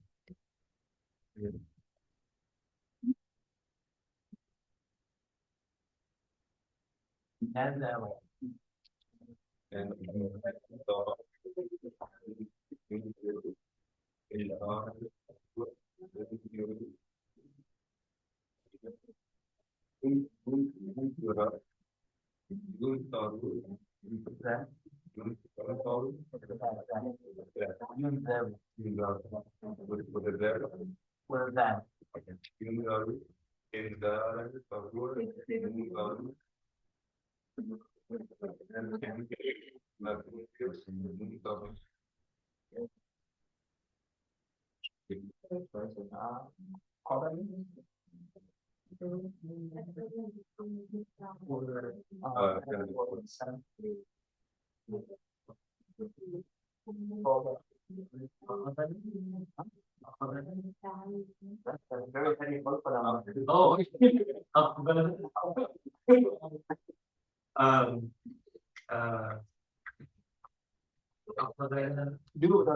oh yeah, you know what? It's like أقبل يقبل إقبالا فهو مقبل مقبل صوت بلا يقبل إقبالا فهو مقبل مقلب فهو مقبل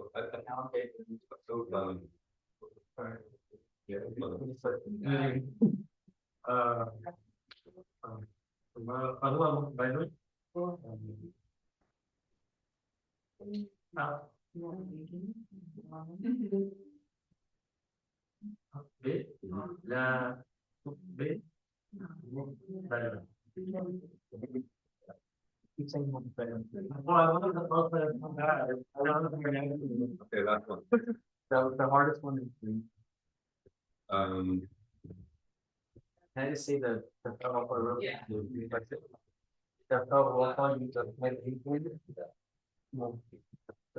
the federal for you to the seat up. I know. The federal for you the federal for you the federal food. What? Oh, you said you took all who together. I'm not sure who to get mad at, you or you. Yeah, I think that. تفرق يتفرق تفريق I was just reading classes all weekend. All weekend I was reading classes, getting me down. Yeah, let me see if I can, let me see if I can get it.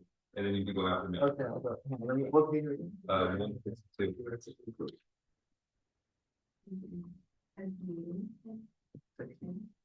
Okay. You wanna do the thorough, or you wanna go? Yeah, you can. Okay, do, مساحة. تفسح تفسح يتفسح تفسحا فهو متفسح متفسح. متفسح تفسح. تفسح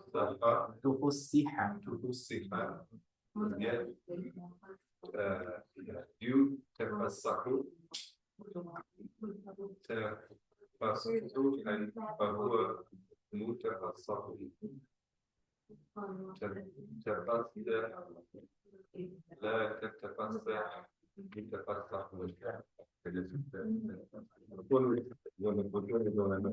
Use, This one and this one. this one, yeah, then you started with, I started, then you fixed it. You wanna try again? Yeah, I'm gonna go to Tarawa. Tarawa, yeah, Tarawa. Tarawa,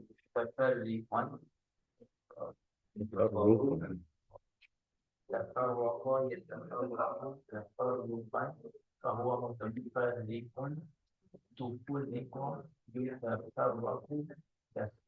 تفرقا فهو متفرق تفرق لا يتفرق مفرق متفرق. متفرق You say the tab? That's what I heard. I heard it. متفرق. I think it's. Michelle? No, I said تفرق. It's متفرق. تفرقا يتفرق تفرقا فهو متفرق تفرق يتفرق تفرقا فهو متفرق تفرق لا تفرق متفرق.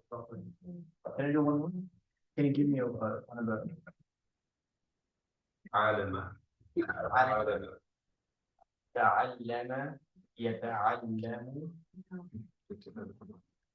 تعلم يتعلم تعلم فهو متعلم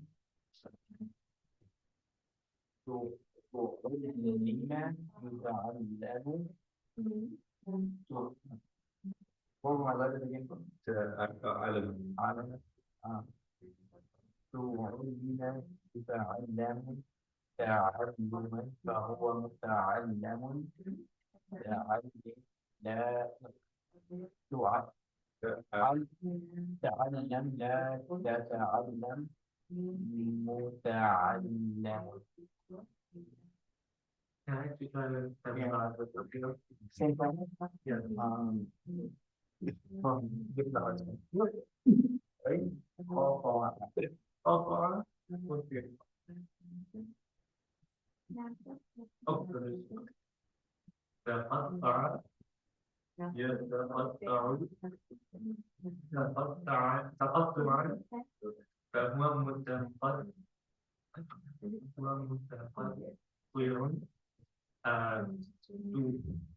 تقطع يتقطع تقطعا تقطعا فهو متقطع فهو متقطع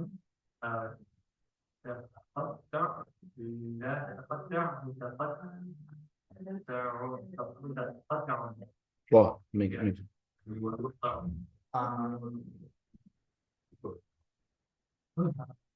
Let's find Kebab. Kebab. تكبر يتكبر يتكبر. Say it one more time from the beginning.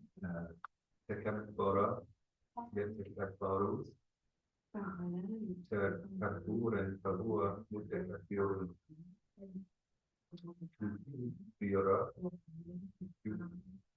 يتكبر تكبرا فهو متكبر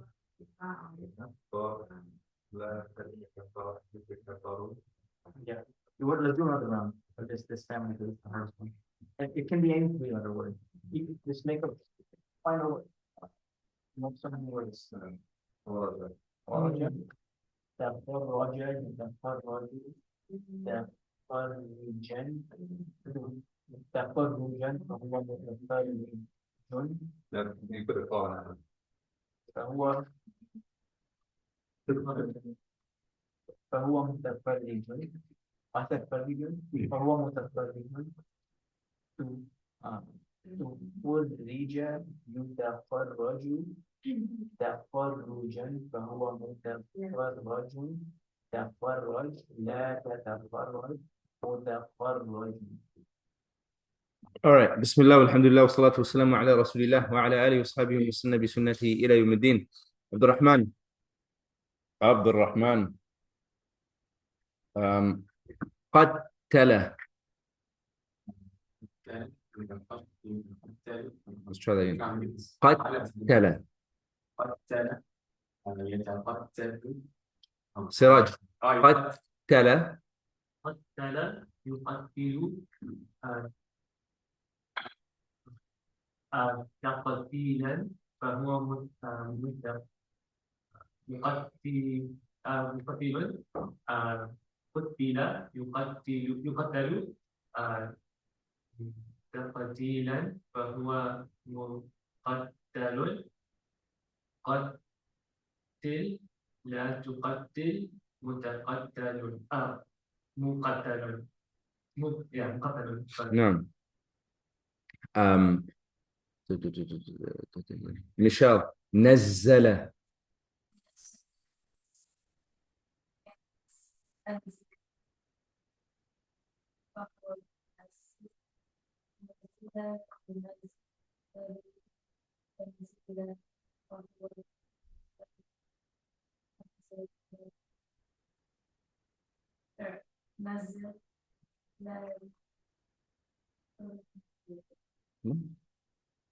نزل لا.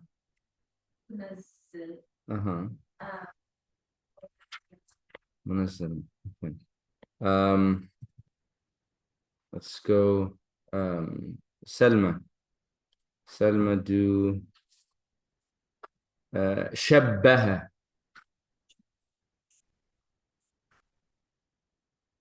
مشبه. يشبه.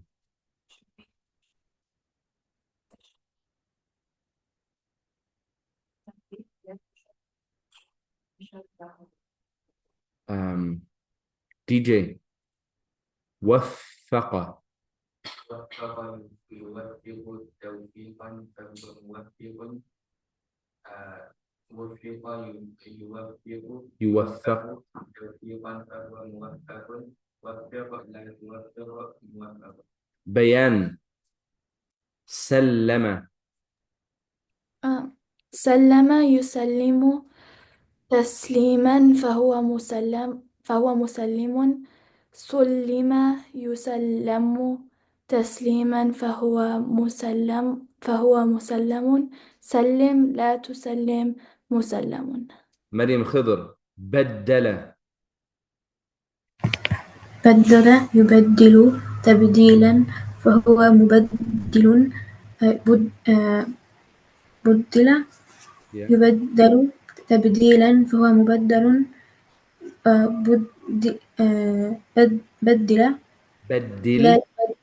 بدل لا تبدل مبدل. Mariam, whatever you're doing for your mic today, don't change it. This is the loudest I've ever heard you. Leave it that way. Whatever is going on, just leave it that way. I'm not wearing my headphones today. Perfect. Put the headphones in a drawer and forget which drawer you put it in.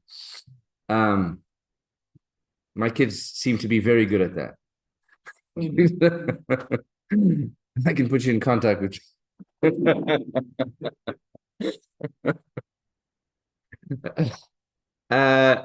let's go. Muhammad Fardeen, are you there? Grant. سبح. سبح يسبح تسبيحا فهو مسبح سبح يسبح تسبيحا فهو مسبح سبح لا تسبح مسبح آه آم،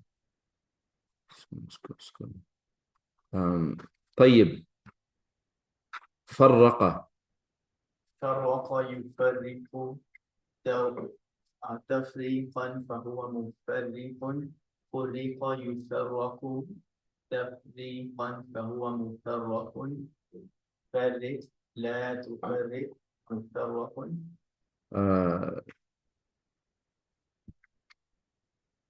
حسن يا راما.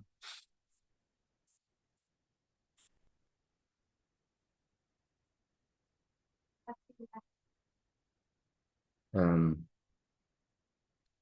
أميرة سجل.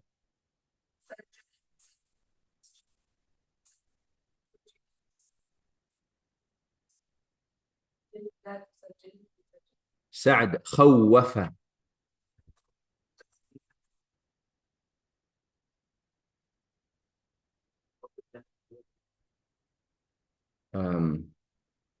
سراج جوجن أدب. أدب أدب.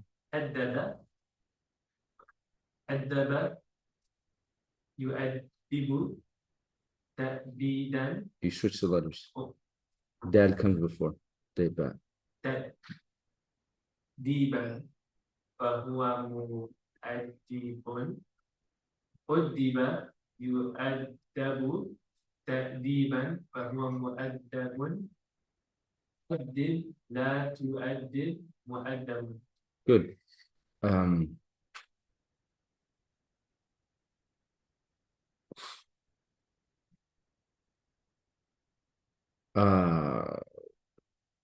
سلمى عامل. عامل. عمالا. عاملة. معامل.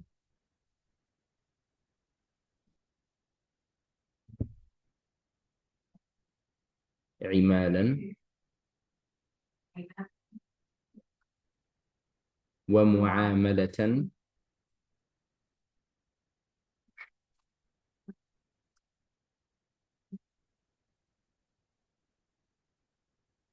عبد الرحمن فارق.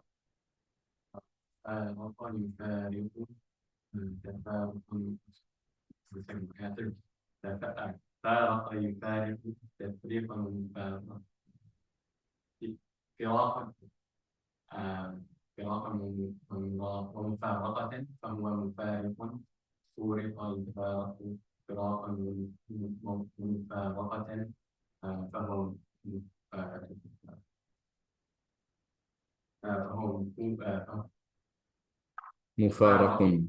فارق لا فارق مفارق. Did I ever come back to you on family too after you? No. You did?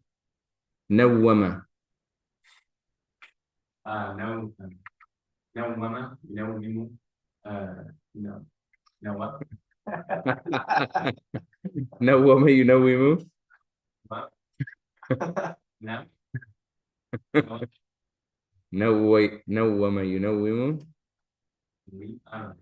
What is it? تنويما فهو منوم. You know, like when you have the verb nama means to sleep. Nama yanamu means to sleep. Nawwama literally means to put to sleep, right? So like you have what do you call it? Medication that's drowsy, non-drowsy. The drowsy medication can be referred to as munawwimun, right? Essentially, it puts you to sleep. So just so if some of you thought I was making up words.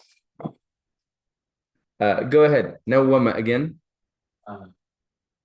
نوم ينوم. What is it? تنويما. تنويما فهو منوم. نوم ينوم. تنويما فهو منوم. نوم لا تنوم منوم. Okay, we're back to going back to family 3. يا سعد فارق.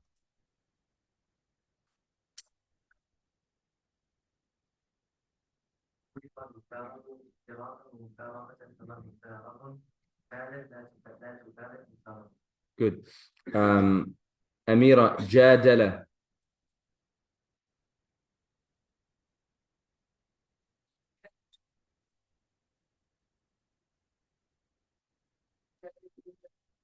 Grant عاقبة.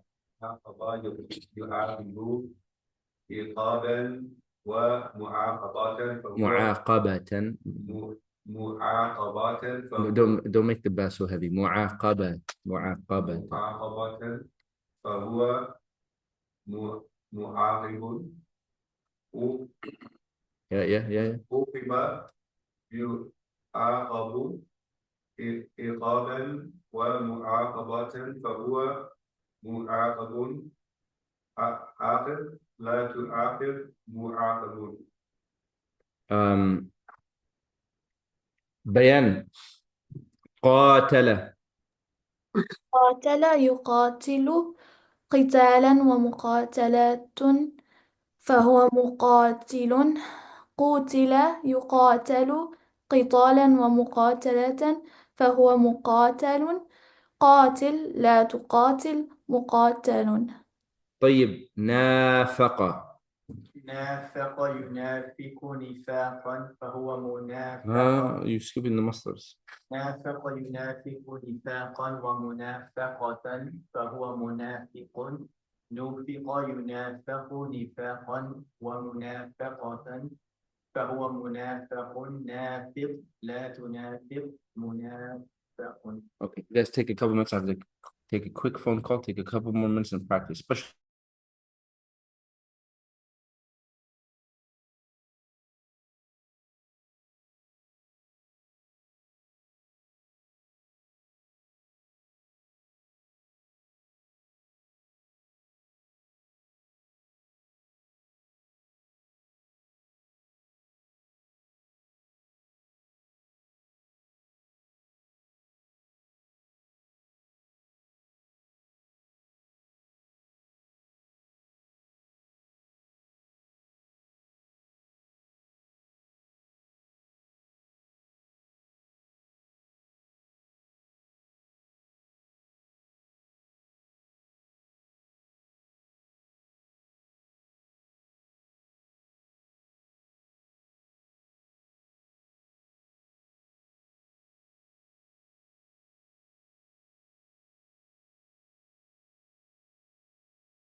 Michelle,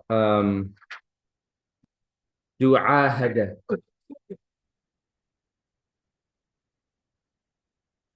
عاهد.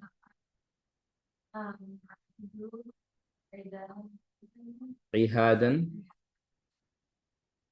عهادا ومعاهدة.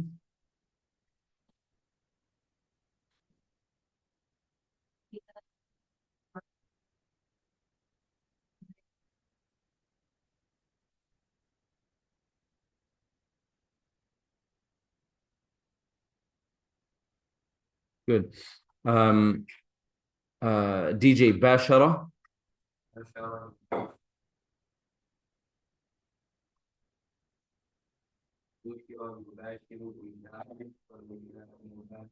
Again. بوشرة. يباشر.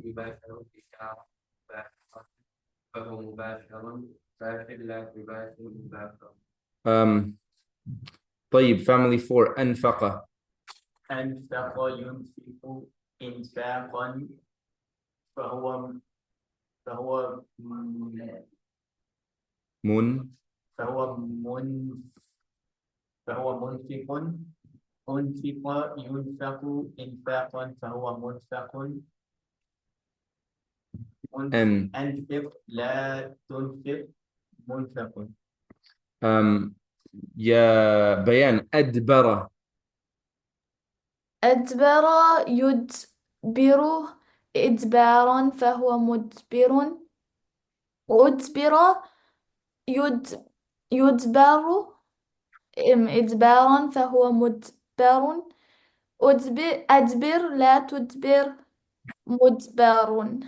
سراج أنذر. أنذر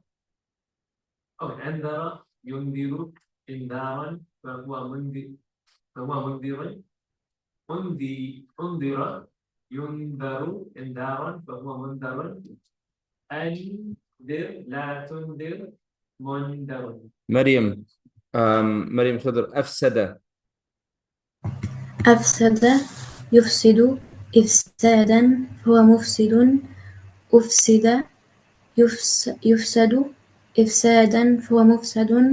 أفسد لا تفسد مفسد.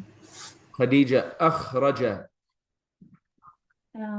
أخرج يخرج أخراجا أو إخراجا فهو wait sorry what was the initial أخرج.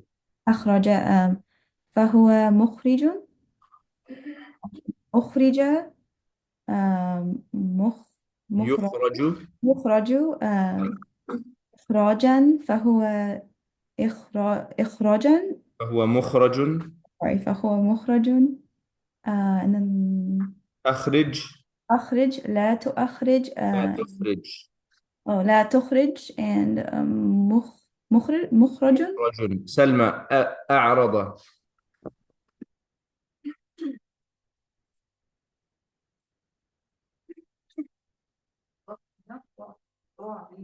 أعرض.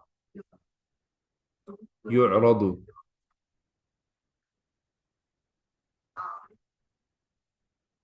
جرانت أفلح. أفلح. أفلح يفلح إفلاحا فهو مفلح. أفلح يفلح إفلاحا فهو مفلح. أفلح لا تفلح. لا أفلح. أفلح لا تفلح مفلح. أميرة أنزل.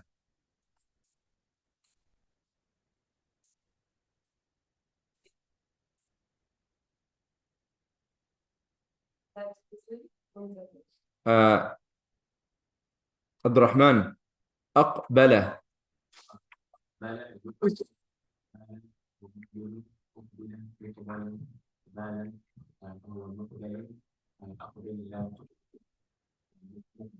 Good. عبد الكريم أجلس. عبد الكريم أجلس يجلس إجلاسا فهو مجلس. أجلس يجلس إجلاسا فهو مجلس. أجلس لا تجلس مجلس. Good. Moving on to family 5. يا رامى تعلم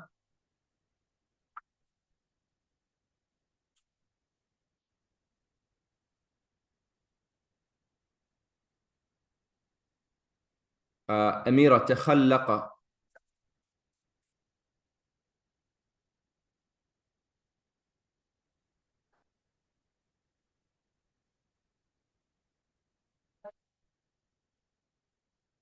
سعد تنزل.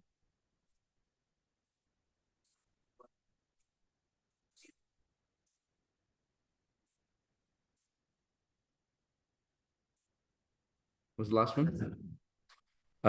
Grant تطهر.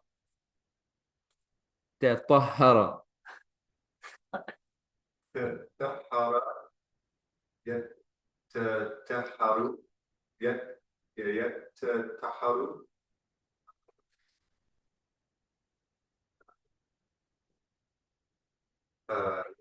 تطهرا فهو متطهر متطهر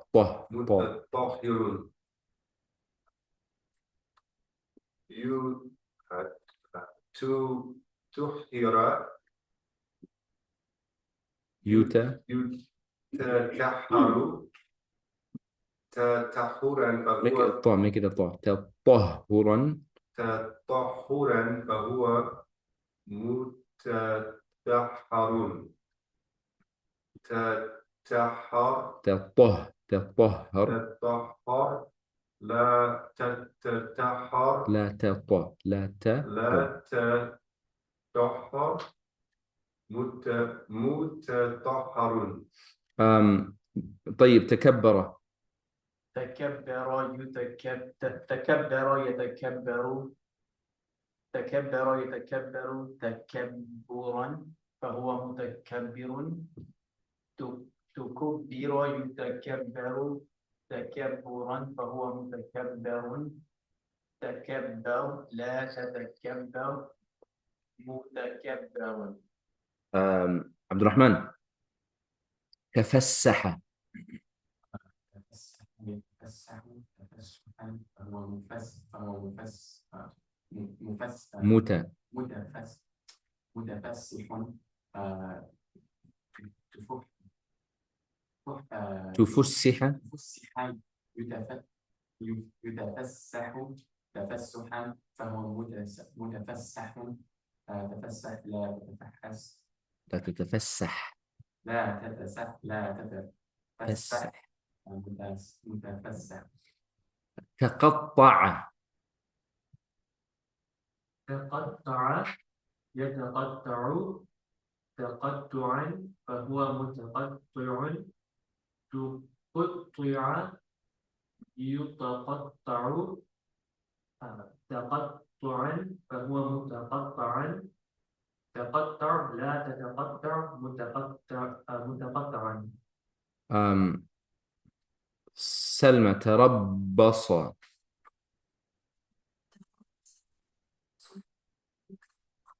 تربصا.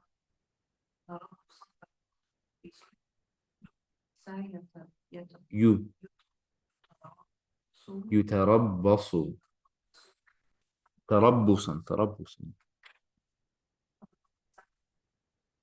متربص.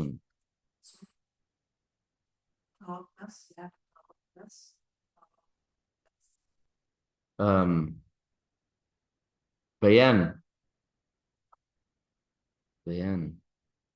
تكبر. تكبر يتكبر تكبرا تكبرا فهو متكبر.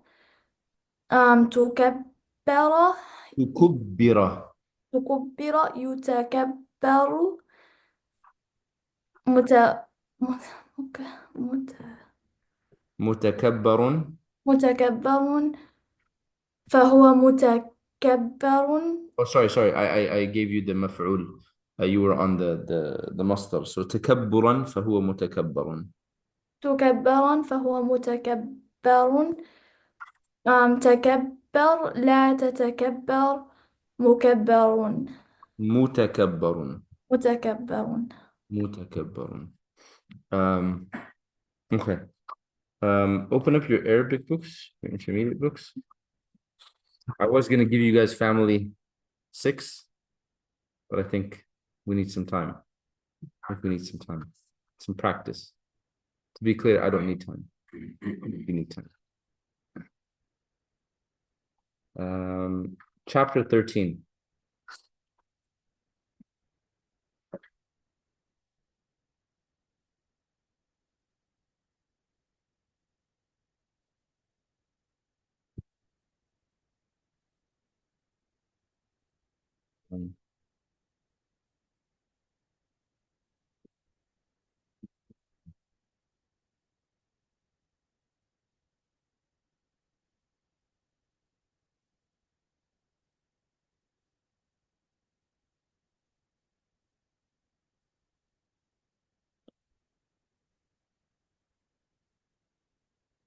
What page is chapter 13?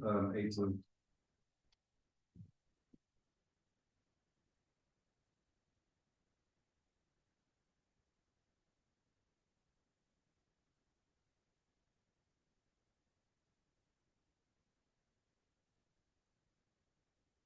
Okay, he says, Al-maf'ul, the maf'ul is defined as detail that pertains to the action.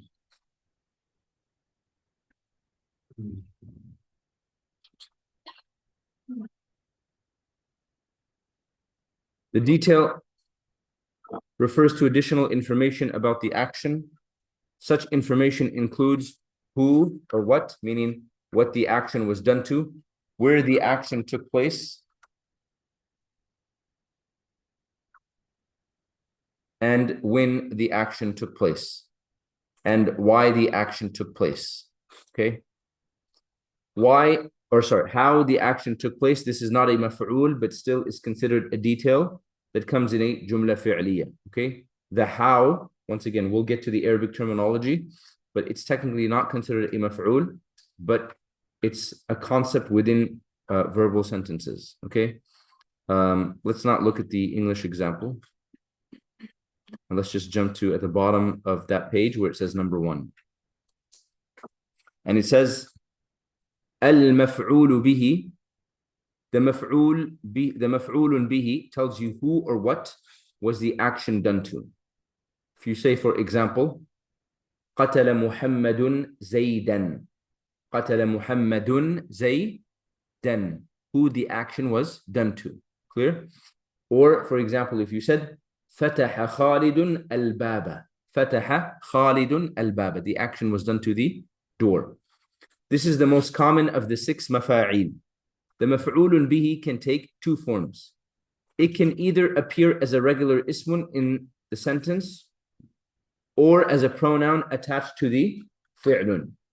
For example, of the ismun is the examples that I gave. قتل خالد زيدا. فتح خالد الباب. Right?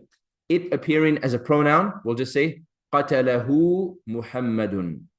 ضربني, I was going to say it was Ustad. ضربني زيد. ضربني زيد. Calm down. ضربني زيد. Clear? The ni. So the pronoun that gets attached to the fi'l is the maf'ulun bihi. Remember, pronouns can attach to a ismun, fi'lun, and a harfun. If a pronoun, what are the pronouns? Ad-dama'ir al-muttasila. Yes? If the pronouns attach to an ismun, then it automatically plays what role? Mudafun ilay. If it attaches to a fi'lun, it plays the role of maf'ulun bihi. And if it attaches to a harfun, it plays the role of a majrurun in a jarun majrurun fragment. Good? So examples that he gives as well. خلق السماوات والأرض. خلق السماوات والأرض. that he created the heavens and the earth. What state is as-samawati in, Salma?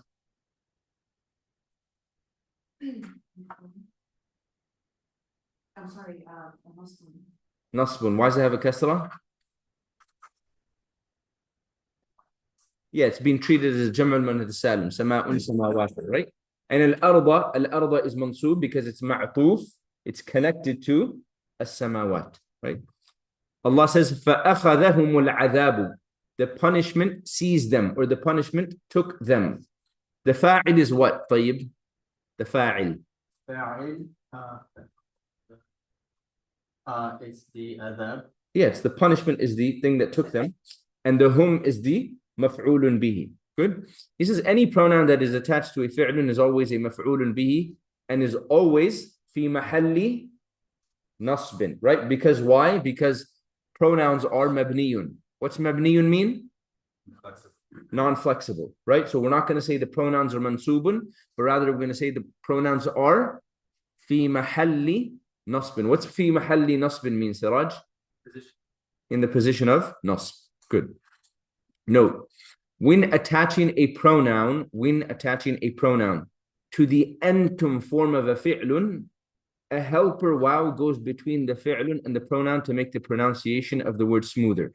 So for example, you have the word nasartum. They helped, they assisted, they supported. You want to say they helped him. You're not going to say nasartumhu, but you're going to say nasartumuhu. You're going to say nasartumuhu. That waw is simply there to help the ease and the pronunciation of the ha. Wadihun? Clear? Yes? Okay.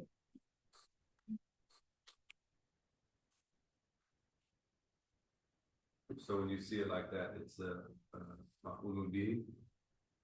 The ha is the maf'ulun bihi. The ha is the maf'ulun bihi.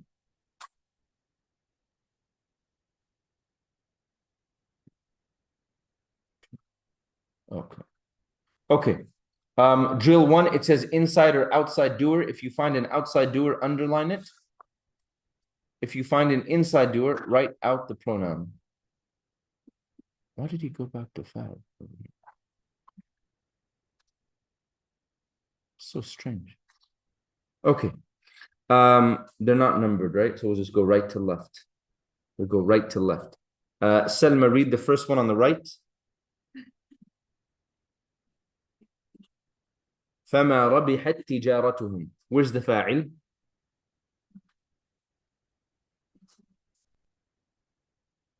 actually, Yeah, it's the word tijaratu. It's the word tijaratu. The verb is rabiha yarbahu. Anyone know what rabiha yarbahu means? Huh? To win, to succeed, also to profit, right? Ribhun, the masdar of rabiha yarbahu is a profit, right? So فما ربحت تجارتهم. Allah says their transactions, tijaratun is transactions. Their transactions ma rabihat did not bring any profit. Were not profitable. فما ربحت تجارتهم, that their transactions had no or brought no profit. Clear? Rabihat is feminized because tijara is feminine. Tijaratun. Clear? Is there a maf'ul bihi over here? Is there a maf'ulun bihi over here, Michelle? No. Okay. Yeah. طيب, read the next one. ودخل جنته. جنته. Don't stress the noon. Again. ودخل جنته. Okay. Inside or outside doer? Inside. Inside. What is it? If you were to extract it, what pronoun is it? He entered. دخل he. What pronoun? هو. هو. ودخل جنته means طيب? He entered Jannah. And he entered Jannah. And Jannah over here means garden. وَدَخَلَ جَنَّتَهُ, and he entered his garden. وَدَخَلَ جَنَّتَهُ, His garden. yeah, he entered his garden, right? Sa'id, is there a maf'ulun bihi over here? Yeah, there is a maf'ulun bihi. It's the word Jannah, right? That's why it's mansub. Jannata. Who? Yes, everyone understand? The next one, Siraj. قال له موسى قال له موسى. Inside or outside doer? Inside. Where is it? قال هو Translate. قال له موسى. he said to Musa Who said to Musa? Allah He said to Musa. Grant? Musa is the fa'il. Musa is the fa'ilun. Musa is the fa'ilun. Translate it. Musa said to him. Yeah. Musa said to him. قال له Musa. Musa said to him. Musa is the fa'ilun. What state is Musa in, Grant? It's marfu'un. Marfu'un. Why can't I see it? It's to Just tell me what type of word it is. it's muqaddarun. It's muqaddarun. It's muqaddarun. Good. It's a muqaddarun word, right? The meaning is قال له Musa. The doer is outside. Question. How like distant can a fa'il be from the fi'l? If it's it's a apparent fa'il, Yeah. then generally it's not going to be too distant, right? So Like it can be at the most you'll have you know, know. متعلق بالخبر or the مفعول به sometimes. Sometimes the مفعول به will be mentioned before the fa'il. Amira, the next one.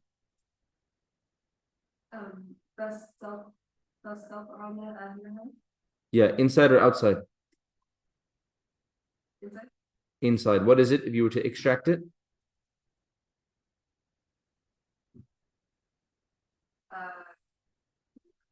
هما.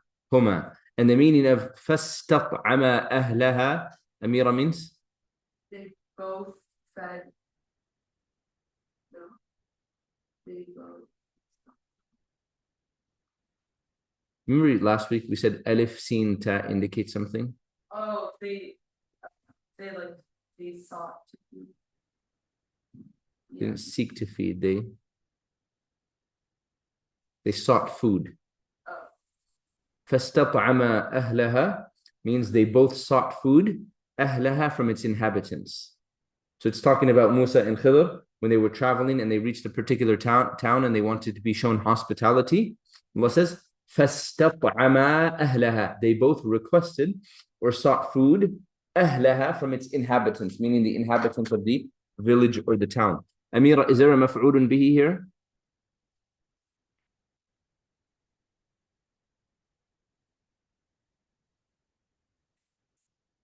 Yeah, it's ahla. Ahla is the maf'ulun bihi. Bayan, the next one. أخذتهم الرجفة. أخذتهم الرجفة. Inside or outside doer? Inside and home. No. أخذتهم. أخذتهم الرجفة. DJ. الرجفة is the doer. It's the fa'il, right? الرجفة, think of it as like an earthquake, right? Rajfa is an earthquake, right? أخذتهم الرجفة means the earthquake seized them. Is there a maf'ulun bihi over here, DJ? The hum, right? They are the ones that were seized by the earthquake, right? So أخذتهم الرجفة, the earthquake seized them. Maryam Khidr, the next one.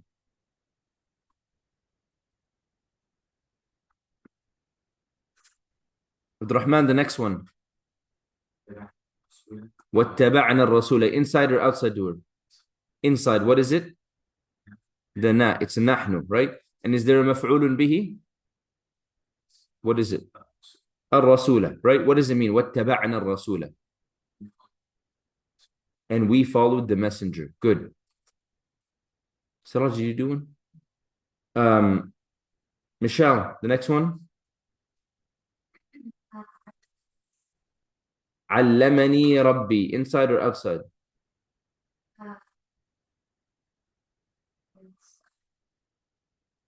What is it?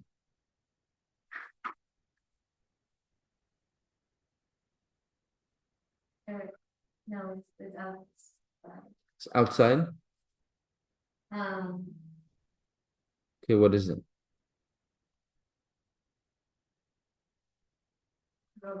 Rabbi. It's a question or an answer? Answer. Allamani Rabbi, which means, what's Rabbi mean? Rabbi, my Lord. Rabbi is the fa'il. Allamani Rabbi. Is there a maf'ulun bihi, Michelle?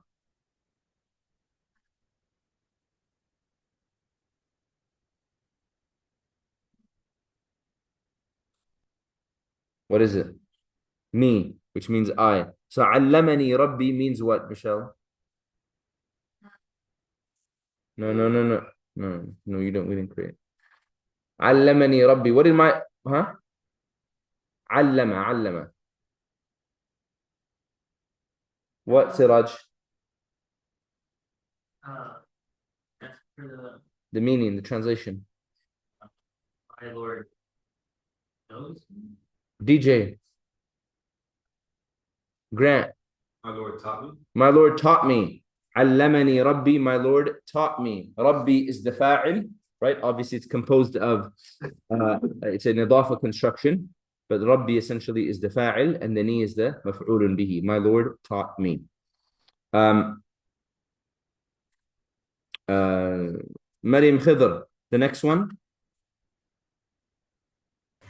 قالوا ربكم أعلم. Yes. Inside or outside doer? Outside. Outside, what is it? Oh, inside. Inside, what is it? كم. ميم. Kum? Like the meme. Me? كم. What is it, yeah, Abdurrahman? Yes. Siraj, what is it? Michelle, what is it? Selma, what is it? Huh? Hum, qalu, guys, qalu, they said, hum, they said, Rabbukum a'lamu, your Lord is most knowledgeable or knows best, right? Essentially, what they said is a jumla ismiya, like Rabbukum a'lamu, that is a jumla ismiya, but qalu is the verb, and the fa'il is built in, it's the conjugation of hum. طيب, the next one. Yes. So A'lamu is just more knowledgeable. That's why it doesn't have anything to do. It's on the pattern. It's on a pattern of af'alu. Anything on the pattern of af'alu is coming in itself. خلقكم من تراب. Turabin. What's your question? Inside or outside door?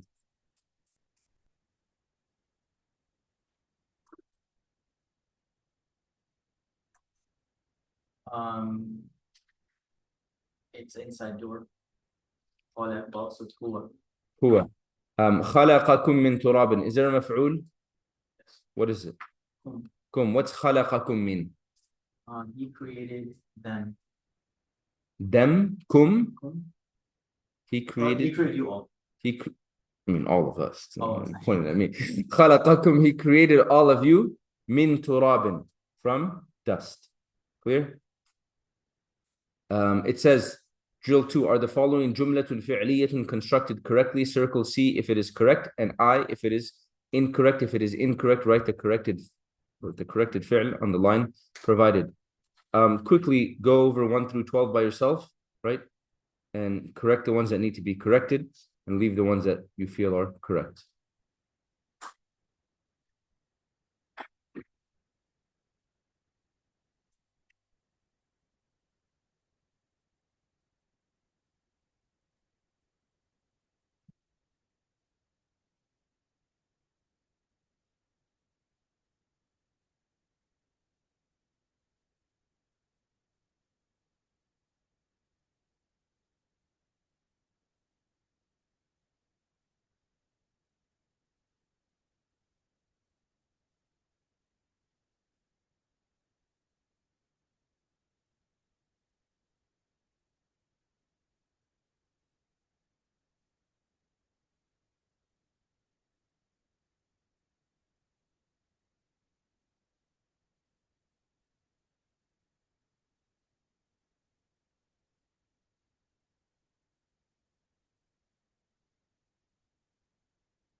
The good question. The word malaika, it's treated as a man.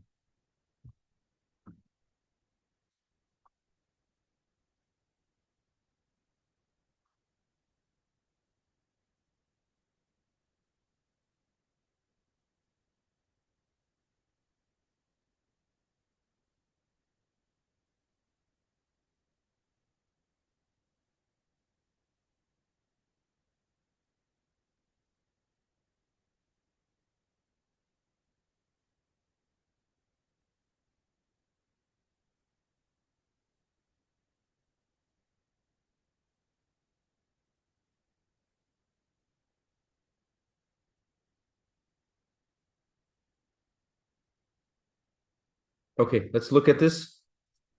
Read number 1, DJ. قالت أم أحمد. Correct or incorrect? Correct. What does it mean? He said to why Siraj, what does it mean? Ahmed's mother said. Ahmed's mother said. Number 2, Tayyib, read the Arabic. ذهبوا الأولاد. Correct or incorrect? Incorrect. Incorrect. Correct it. ذهب الأولاد. ذهب الأولاد. جملة فعلية. The verb will start in the singular, either in the huwa or hiya version, regardless of how many doers there are. ذهب الأولاد means, طيب? The children went. The children went. Amira, number 3. قالت أخوها. Correct or incorrect? Incorrect. Corrected.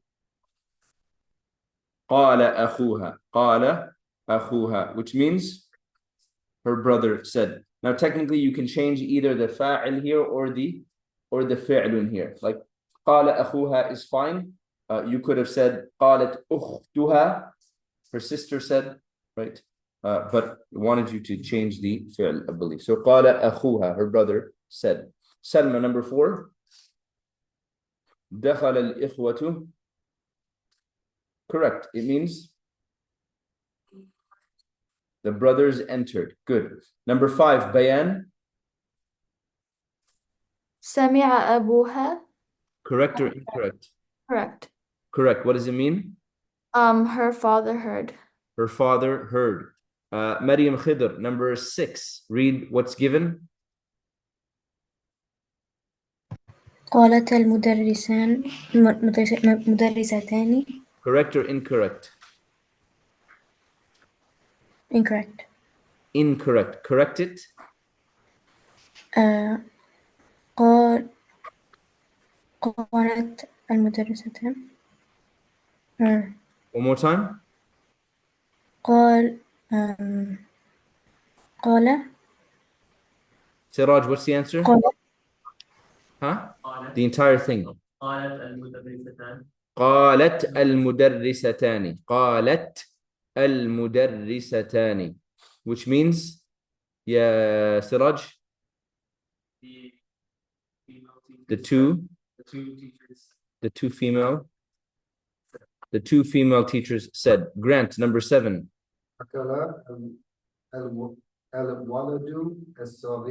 Correct or incorrect? Correct. Correct. What does it mean? The small child ate. The small child ate. DJ, 8. Correct or incorrect? Correct. What does it mean?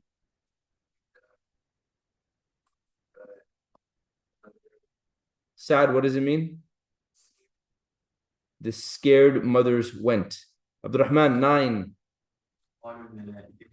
قالوا الملائكة. Correct or incorrect? Incorrect. What is it? قالت الملائكة. قالت الملائكة. قالت الملائكة. Right? The word malaika, technically the angels, we don't believe they are neither masculine nor feminine. But in the Quran, Allah subhanahu wa ta'ala, we see He uses the phrase قالت الملائكة. وإذ قالت الملائكة يا مريم. Right? Doesn't use the phrase قال الملائكة. Right? Goes back to the issue of when you have a broken plural, right? A broken plural. It can be treated as singular feminine, right? So technically it would not be incorrect if you said قال الملائكة, but just to keep it in accordance with what the Quran says, قالت الملائكة. If you're referring to a single angel, it's still ملك قال qala, yeah. قال. Yeah. They're treated Singular. as huwa. Yes, they're treated as huwa. قالوا is there being referred to as them. Right. That meaning it's not. No, it's not قلنا. No, it's because the singular, one angel, the pronoun that refers to one angel is huwa. Therefore, what will refer to plural angels will be hum. Make sense? What refers to one single angel, you use huwa or hiya. Huwa, right? Therefore, if you have multiple angels, you're going to refer to them as hum or hunna. Hum. Because the word malaika is a broken plural, and broken plural can be treated as singular feminine. But I said that technically you can say قال الملائكة and you can say قالت الملائكة. The only reason I gave preference to قالت الملائكة is that it's the phrasing that Allah uses in the Quran when He addresses it. He doesn't say قال الملائكة. I don't believe there's a place in the Quran where Allah says قال الملائكة, but rather at least twice He says قالت الملائكة. Okay. Michelle, 10.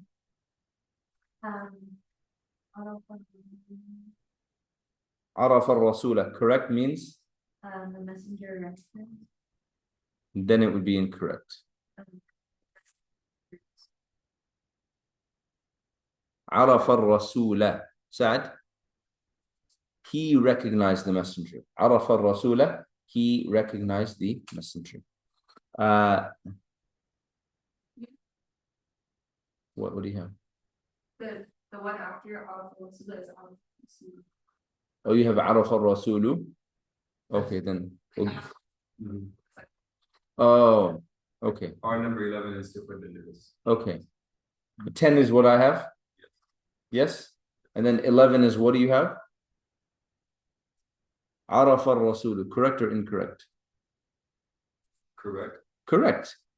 And we would just change the translation to? The messenger recognized. The messenger recognized. The messenger recognized.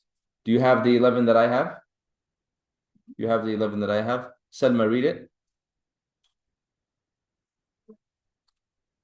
عالم.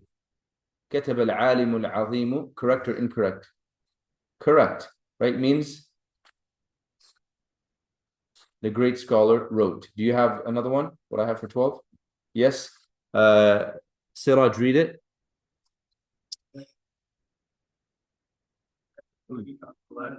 Huh? ذهب الأخوات. Correct or incorrect? Incorrect. What is it? ذهبت الأخوات. Good. ذهبت الأخوات, which means the sisters went. It says, write the inside pronoun الضمير المستتر in the first column. Write the attached pronoun الضمير المتصل in the second column. Then translate. Hint, the inside pronoun translates as the fa'ilun and the attached pronoun translates as the maf'ulun bihi. Everyone understand it? Yes? Let's see. Rama, do number 1. Read the Arabic.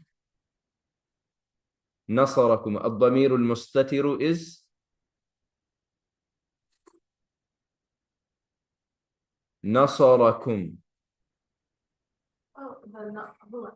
هو الضمير so هو الضمير المتصل Rama is أنتم, and المعنى نصركم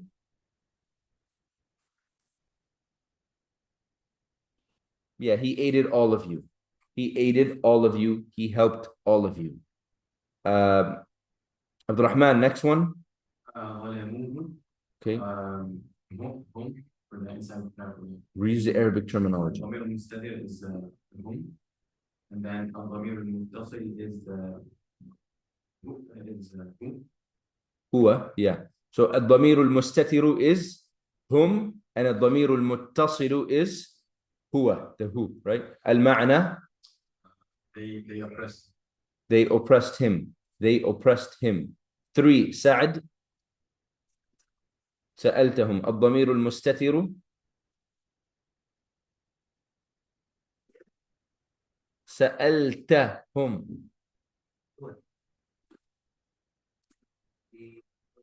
يا سعد. سألتهم.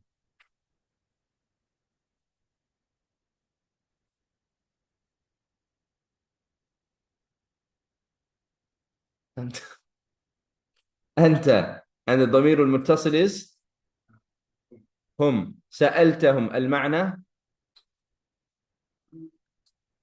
you asked them. You asked them. أميرة 4. سألتموهن. الضمير المستتر أنتم. الضمير المتصل هن. The meaning, yeah, you all male asked them female. You see the extra wow over there? It's سألتم plus hunna to make it a smooth transition in reading. سألتموهن. طيب 5. كتبناها. ضمير المستتر نحن. نحن. الضمير المتصل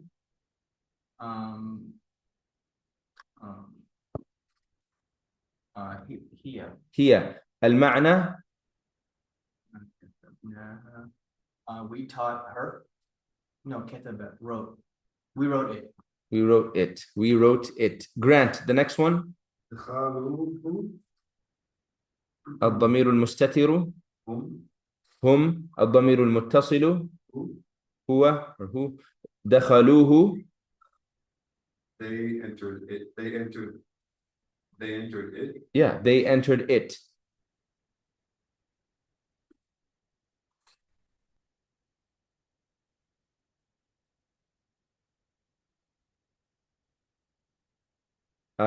Seven, يا Michelle.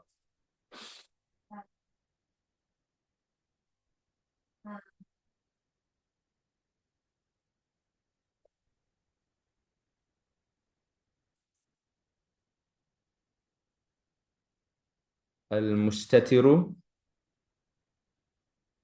هو. الضمير المتصل هي. كفرها, technically you would not use this verb like that. You would use كفر be with the حرف جر, right? كفر بها, right? Whether it was talking about, because كفر can mean to disbelieve or to be ungrateful, right? He disbelieved in it. Let's say the hat is in it, or كفر بها, like he was ungrateful to her, right? You would not, for this verb, it uses the particle, the harf jar ba, right? So technically you would not attach the pronoun right to it. Clear? كفرها is not generally used. You see? Huh? Not used like that generally. But can be كفرها. But usually كفر بها. 8. بيان. قرأناه. الضمير المستتر is نحن and الضمير المتصل is هو. But she said المستتر is نحن and المتصل is هو, and قرأناه means we read it. we read it. عبد الكريم 9. خلقني. الضمير المستتر is هو. and الضمير المتصل is ني. or أنا. خلقني means he created me. he created me. مريم خضر 10. أكله. المستتر is هو. and المتصل is هو. أكله means he ate him.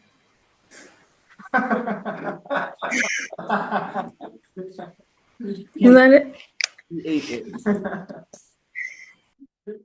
But yes, if we're talking about some scary movie, then he ate him. He ate it. Okay, we'll continue the chapter tomorrow, right? Go open up your Qasas al-Nabiyin books.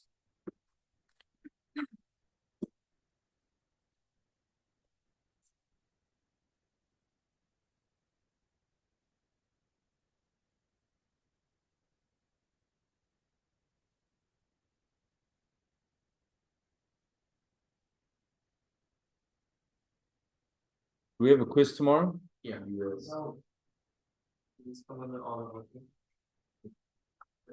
Supposed to be the one for okay.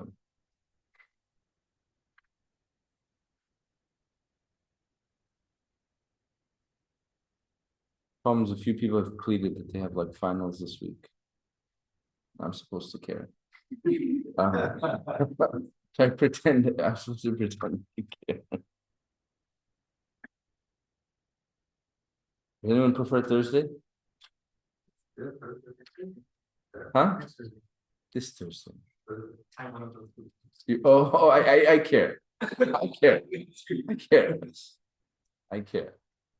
I care. What final do you have tomorrow? Arabic. Arabic final tomorrow? ACI? So you just study in one. Okay. Is Thursday work better? Thursday? Thursday? Thursday it is. Thursday it is. More time for me to add things to it. Vocab plus families 2 through 5, huh? Vocab plus families 2 through 5. Technically, you've been tested on 2 through 4. Not that you still remember them, but 2 through 5. Families 2 through 5 and vocab. Clear? Thursday. Okay. Huh? Just book 1, correct. Just book 1, not the vocab from chapter 12. يا سعد اقرأ من ربي. من ربي وذاك ليلة رأى إبراهيم كوكبا فقال هذا ربي ولما غاب الكوكب قال إبراهيم لا هذا ليس بربي فرأى إبراهيم القمر فقال هذا ربي ولما غاب القمر قال إبراهيم لا هذا ليس بربي وطلعت الشمس فقال إبراهيم هذا ربي هذا أكبر ولما غابت الشمس في الليل قال إبراهيم لا هذا ليس بربي. Good, stop. Siraj, read from there. إن الله حي لا يموت إن الله باق لا يغيب إن الله قوي لا يغلبه شيء والكوكب ضعيف يغلبه الصبح والقمر ضعيف تغلبه الشمس والشمس ضعيفة يغلبها الليل ويغلبها الغيب ولا ينصرني الكوكب لأنه ضعيف. Stop. طيب, read from there. ولا تنصروني الشمس لأنها ضعيفة وينصروني الله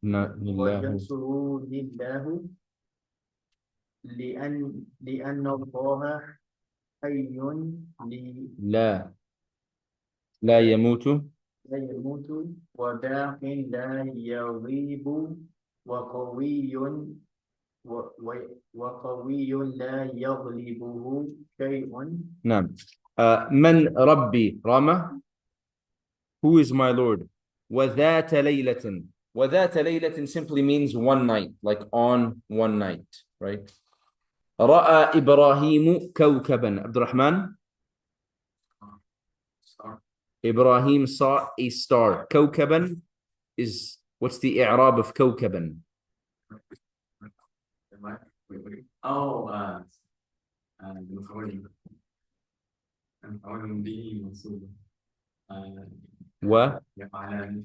وعلامة نصبه الفتحة. مفعول به منصوب وعلامة نصبه الفتحة. One night Ibrahim saw a star. فقال, so he said, هذا ربي. Michelle, this is my Lord. ولما غاب الكوكب. ولما غاب الكوكب. أميرة.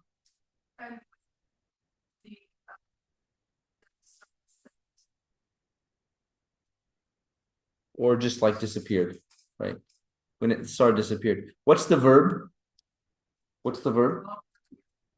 Good. The verb is غاب يغيب. غاب يغيب. Yes. Is this lamma from the Hattunas? Is the what? Lamma? No. This, so when lamma, good question. He said, is this lamma from the jazm? Oh, harf jazm. He said, this is lamma from jazm. When lamma is used with a present tense verb, as you took with Shaykh Aisha, it does jazm to the present tense verb and it means not yet. When lamma is used with a past tense verb, it simply means when. When lamma is used with a past tense verb, simply means when. Going back, we said the verb is غاب, غاب, and we said the mudari is يغيب, يغيب, right? Among the masdars, it has a few, but غيابا. Masdar, one of the masdars, the more common masdar is غيابة and غيبة. غيابة and غيبة, to be absent, to not be present.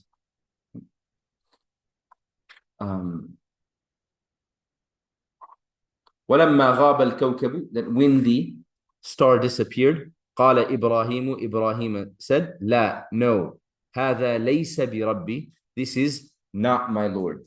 This is not my Lord. You remember Laysa is from the what? From the sisters of? It's from the sisters of Kana. It needs an ism and a? It needs an ism and a khabar. Where's the ism, ya Amira?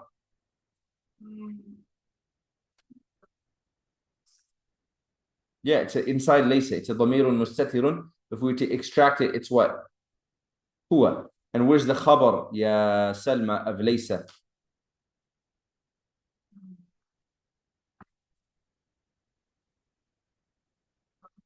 Huh?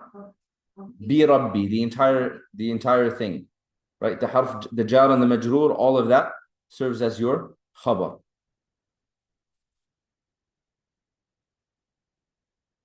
And you can phrase this without the ba as well, right? So for example, just to conjugate it, laysa conjugated in the I version is what? Lestu, right? So for example, you could say lestu maridan, and you can say lestu bi maridin. Clear? Both are right, both are correct. Once again, you can say lestu maridan, because the khabar of laysa should be in the state of nasb. Lestu maridan, or you can say lestu bi maridin, and maridin will be majroor because of the ba over here, right? But you can phrase it with the harf jar or without the harf jar. So la hada laysa bi rabbi, no, this is not my Lord. ورأى إبراهيم القمر فقال هذا ربي. سعد.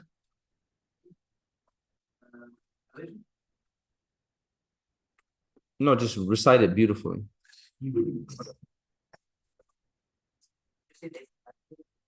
Could you say ليس هذا بربي? Yes, technically you could say ليس هذا بربي. It would simply just alter the i'rab, right? No. ورأى إبراهيم القمر فقال هذا ربي. So he said, this is my Lord. Yeah, I thought you were going to read it beautifully. ورأى إبراهيم القمر. Ibrahim saw the moon and he said, هذا ربي, this is my Lord. ولما غاب القمر قال إبراهيم لا هذا ليس بربي. طيب. And when the moon disappeared, Ibrahim said, no, this is not my Lord. وطلعت الشمس. The verb is طلع. طلع. What does طلع mean, Bayan? And it came out. Okay, what else? To rise, to emerge. طلع يطلع يطلع طلع يطلع والمصدر تطليعا طلوعا like خروجا طلوعا خرج يخرج خروجا طلع يطلع طلوعا. Okay. So وطلعت الشمس. Remember الشمس and قمر. Shams is feminine. Shams is feminine because the Arab said so. That's what matters, right? Qamar is masculine. وطلعت الشمس and the sun rose. فقال إبراهيم. So Ibrahim said, هذا ربي. This is my Lord. هذا أكبر. Like this is the biggest. ولما غابت الشمس في الليل. Grant. And when the sun disappeared in the night, قال إبراهيم لا. Abraham said, no, this isn't my Lord. Yeah, Ibrahim said, no, لا هذا ليس بربي. This is not my Lord. إن الله حي لا يموت. Siraj. Verily Allah does not live or die. Whoa, what? No.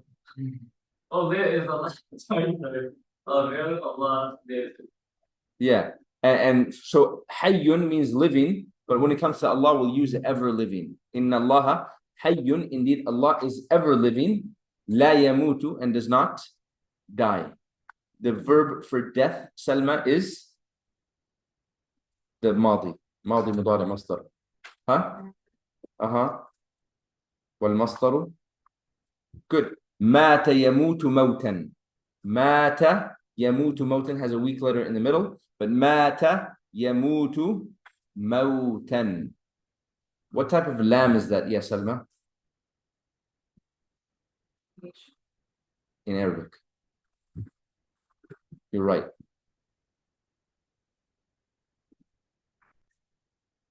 What are the types of lambs in Arabic? Or the two that we've taken? Lamun nahiya, which is what? No.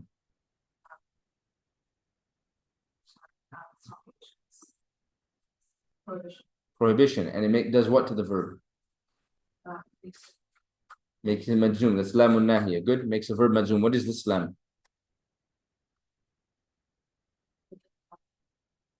Yeah, but what is it?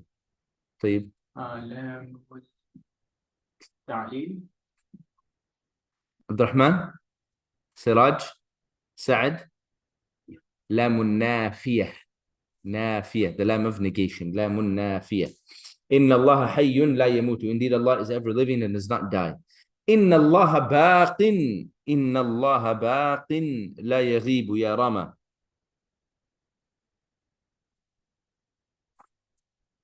Yeah, Allah is like ever present if you want.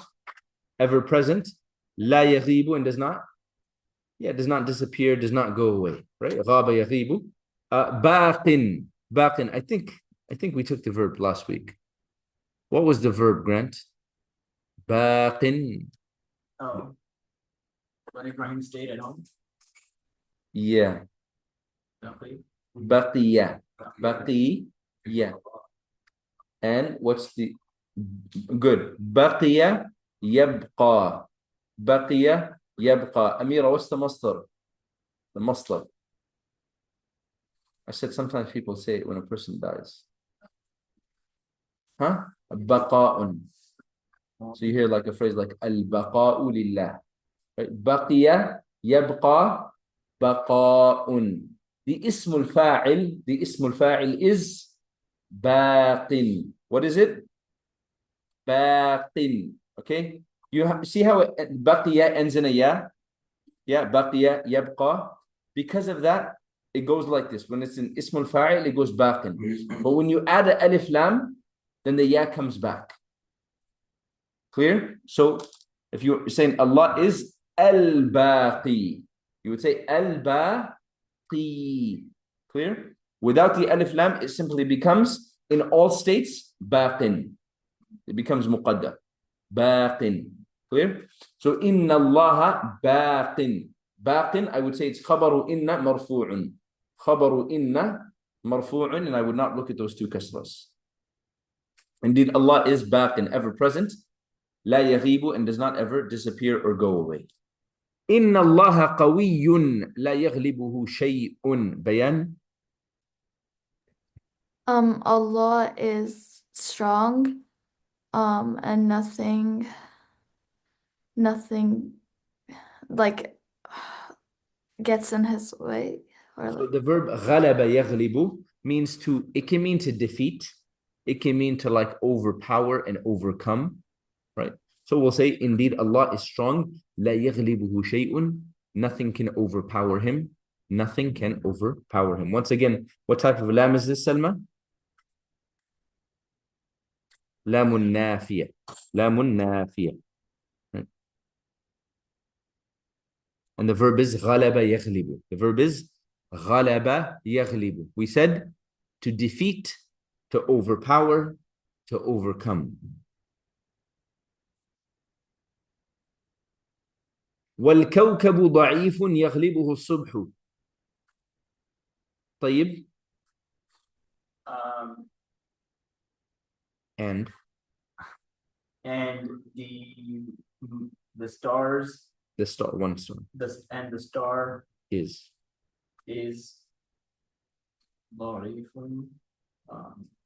weak. Weak. يغلبه الصبح. What's الصبح? Weak in the morning. And the star is weak. يغلبه الصبح. What's الصبح?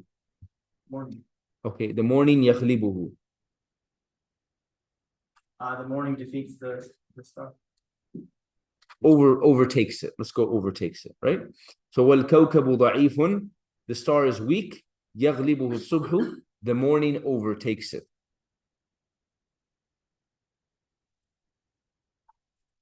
والقمر ضعيف تغلبه الشمس. Grant.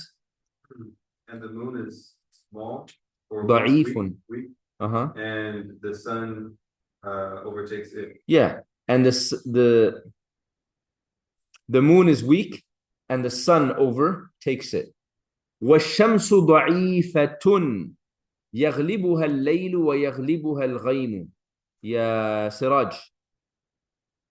The sun is weak and the night overtakes it. Uh-huh. And the cloud overtakes it. Yeah. والشمس ضعيفة, and the sun is weak. يغلبها الليل, the night overtakes it. The hat is going back to الشمس. ويغلبها الغيم, and the clouds overtake it. ولا ينصرني الكوكب لأنه ضعيف. سعد. And the stars do not help The me. star will not. Star will. Yeah. And the star will not help me. Will not. Will not help me because it is weak. Yeah, the star will not help me or support me. لأنه ضعيف, because it is weak. ولا ينصرني القمر لأنه ضعيف. مريم. And the moon will not support me because it is weak. And the moon will not support or help me because it is weak. ولا تنصرني الشمس لأنها ضعيفة. طيب.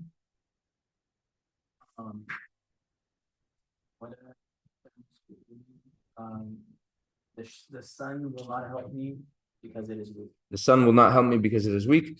وينصرني الله, and Allah will help me. لأن الله حي لا يموت. سراج. Because Allah is ever living. Because Allah is ever living and does not die. وباق لا يغيب. Grant. And he overcomes. وباق لا يغيب. عبد الرحمن.